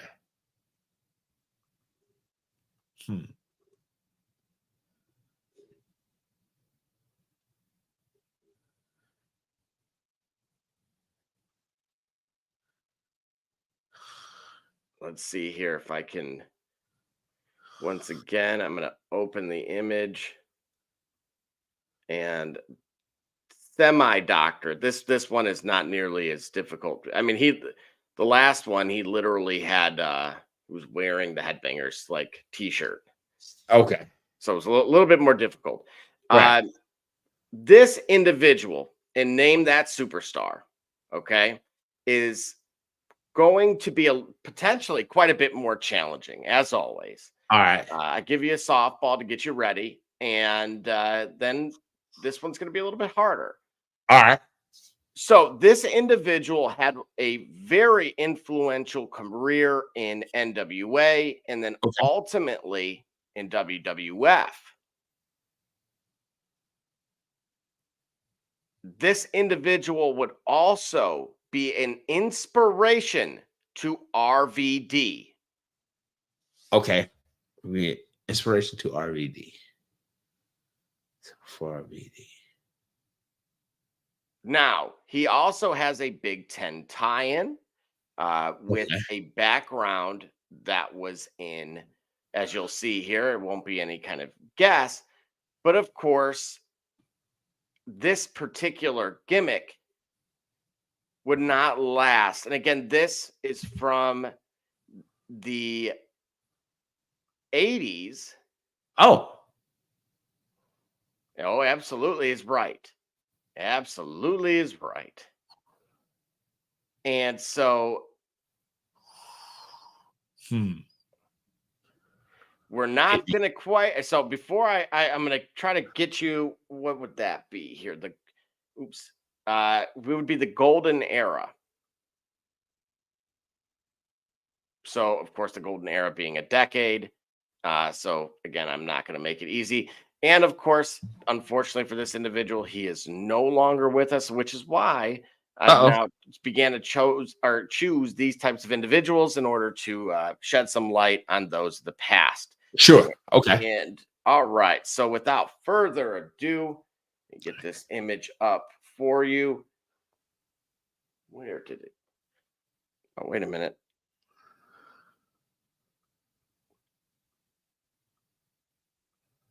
Here we go. And there it is. All right, I'm ready. I don't see nothing yet. D Gully. Name that superstar. Oh, Chris Candido. What? Chris Candido? No. Oh, he's not hold on. You say he's no longer with us. Yep. He was gone by 1990. Oh, he was gone by 1990. Mm-hmm. Oh. And as seen here in his gymnastics gear. Yeah.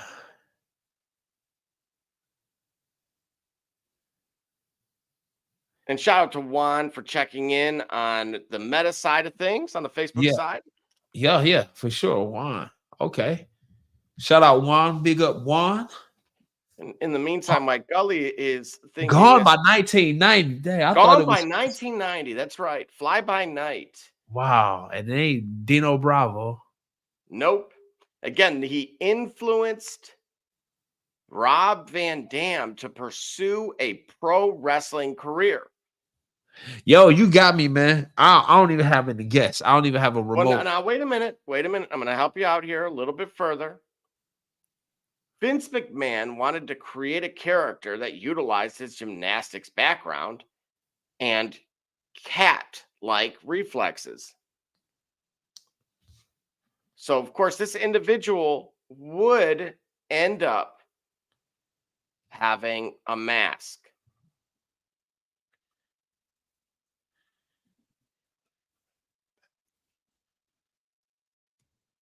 Heavy emphasis on the cat-like reflexes. Wait a minute. Tiger Lee? Almost. Who is it, man? All right, it's late. D Gully concedes. Ladies and gentlemen, we are referring to none other than Dean Peters, who, of course, was branded as the Battle Cat. He debuted in September wearing a cat-like mask and hopping around the ring like a feline. Ah. Now, yeah, great Vince McMahon idea, because he has all great ideas all the time in history. Right? So I'm like, my goodness, Shane McMahon with a 12-hour wrestling marathon. Come on, we've got Battle Cat. That's right. The Battle Cat. The Battle Cat. But again, can you believe this? That his amazing athleticism actually inspired Rob Van Dam. I can, because Rob Van Dam can see a diamond in the rough. And this was rough to look at, I would imagine. I didn't even remember this. So unfortunately, the gimmick lasted only a month, and Peters was released by the WWF in October of 1990. So again, for you youngins out there, it's not all sunshine and rainbows. No, it's in the biz. And not all ideas are good ideas. Not all ideas are good ideas. So some ideas completely suck. I did want to ask you quickly, because this is off a little bit off the record here. Well, actually, no, we did say we were going to talk about this a little bit. WrestleDream. Yeah. So WrestleDream, of course, did occur, and that name is terrible. No, not a fan of WrestleDream. No, that is terrible. WrestleDream. I'm gonna tell you something. Never mind. This is a family show. Well, it's Shop Report After Dark. It's no holds barred. We still have standards. Midnight in the East. Oh my gosh! Yeah. We still have standards, and we're going to keep to those. But that name is not. That is corny. WrestleDream. It's corny, and WrestleDream. Just yeah. WrestleDream. That's not what. Let me. So again, we were live Saturday while this PLE was going on. Yeah. I wanted to get your thoughts on this. So, of course, Bryan Danielson has 2 children, right? Yep. The first of which, fantastic. There was a story he had mentioned that he had just left a parent-teacher conference. So imagine that, right? You're at like probably private school near you, right? And in comes him and Bree, and of course the first child, fantastic. A few hours later, they get a phone call that the younger child has been kicked out of the school for biting 2 of the staff and an eye gouge. Whoa.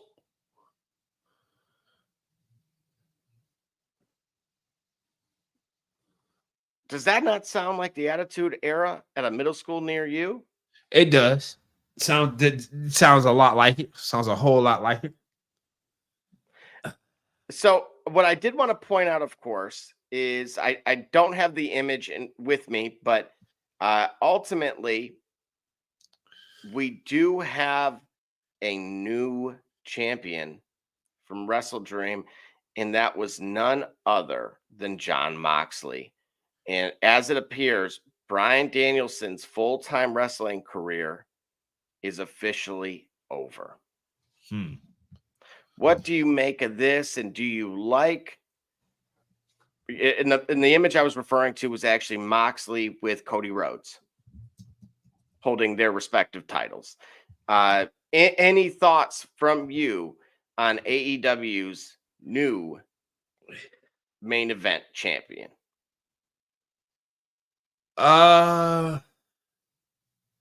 Good for him. I think he's capable of holding that belt and making it interesting.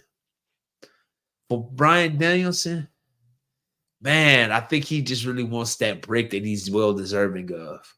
But I don't know if he's done. Well, I think he's just beat up, and I think he really wants to heal and recalibrate himself for the rest of his life. And so he'll put performing in the ring in its proper place, order within his life, but he still want to compete. And he's still good enough to compete. But he deserves the break that he so desperately needs.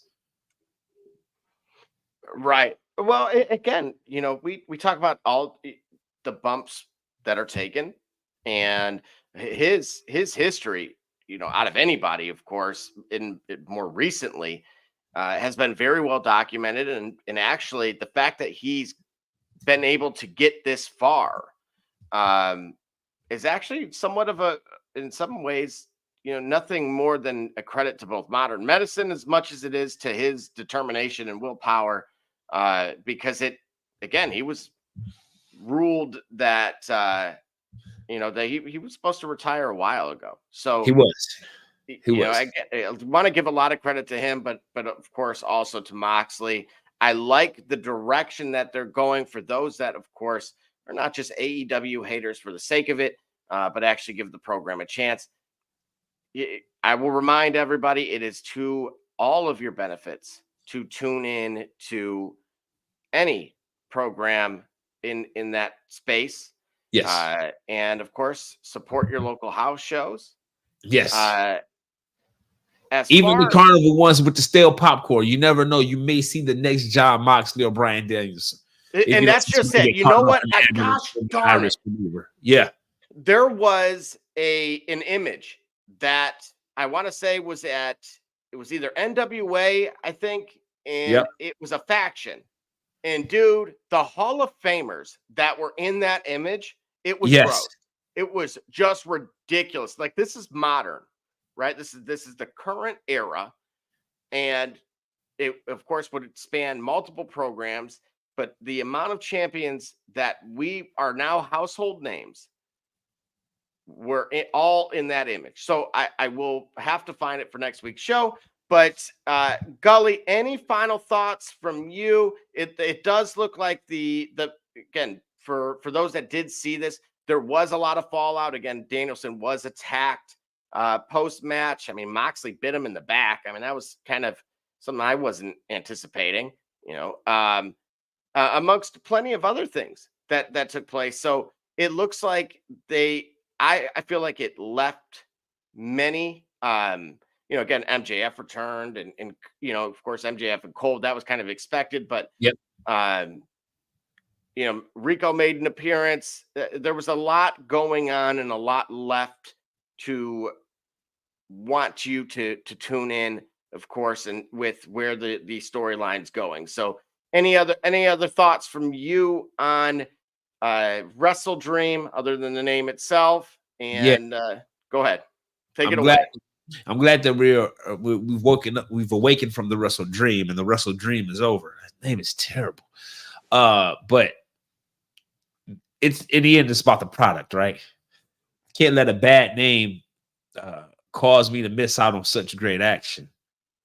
I don't think Bryan Danielson is done. I think it's going to take a while. I think he's still got a match left in him. His retirement match is going to be great. AEW is still doing a pretty good job at giving us just good wrestling. And that is the sustaining That's the sustaining positive of that brand, has it still is going through the challenges of establishing itself as a premier brand in sports entertainment and has a viable competitor or alternative to WWE, which is a juggernaut, even if the signs of mismanagement and bad decisions are brewing. So keep plugging along, AEW. I think they'll break through. If Shane does join them, as long as he doesn't commit to the 12-hour match, we'll be here for him. But that's what I'm thinking as far as the North America sports landscape or professional sports landscape. Absolutely. And speaking of sports landscape, again, I want to shout out to everybody that is tuning in here on X. There, as you see here, there are many of you. Please continue to let us know your thoughts as well. And lastly, I did want to ask you, because of course we have concluded our, as we transition towards Saturday, when we return. Keon Coleman, I said it was a huge opportunity for him. It turned out that the ball to the helmet, just Josh Allen has no interest in throwing to him whatsoever. So we were right to stay away from that. But Ray Davis, of course, was the takeaway of the day. So we will I will absolutely hone in on that. Any thoughts on just how the fantasy landscape and how the NFL week concluded? Things are getting interesting now that we are in the real heart of the season. Now, I don't play fantasy because of the attention span that I have. But what I do understand is now you're in bye weeks, and bye weeks up the difficulty level because you got guys on a bye, you got guys that you want to start, but then you've got to go to that waiver wire. Get to your waiver wire, utilize it. And with all these things, go with your gut so that way you'll know how you think. So that way you'll be a better thinker in the future. I see that's about fantasy football, but that's an axiom for life. Go with your gut so you learn how to think, because it all is a guessing game. And you might have big money riding on fantasy football. I understand that, but you want to keep planning in the future. You're going to keep making these decisions. You'll never know. So you'll sometimes hit, sometimes won't, and don't know your logic box. Understand that. Go with your gut so you can learn how you think. That way you can think better in the future. That's my guidance. See what you can do with that in the world of sports, in sports betting. Do at your own risk. If you have a problem, call the gambling hotlines. Get yourself together. But if you like it and enjoy it and you can make money, more power to you.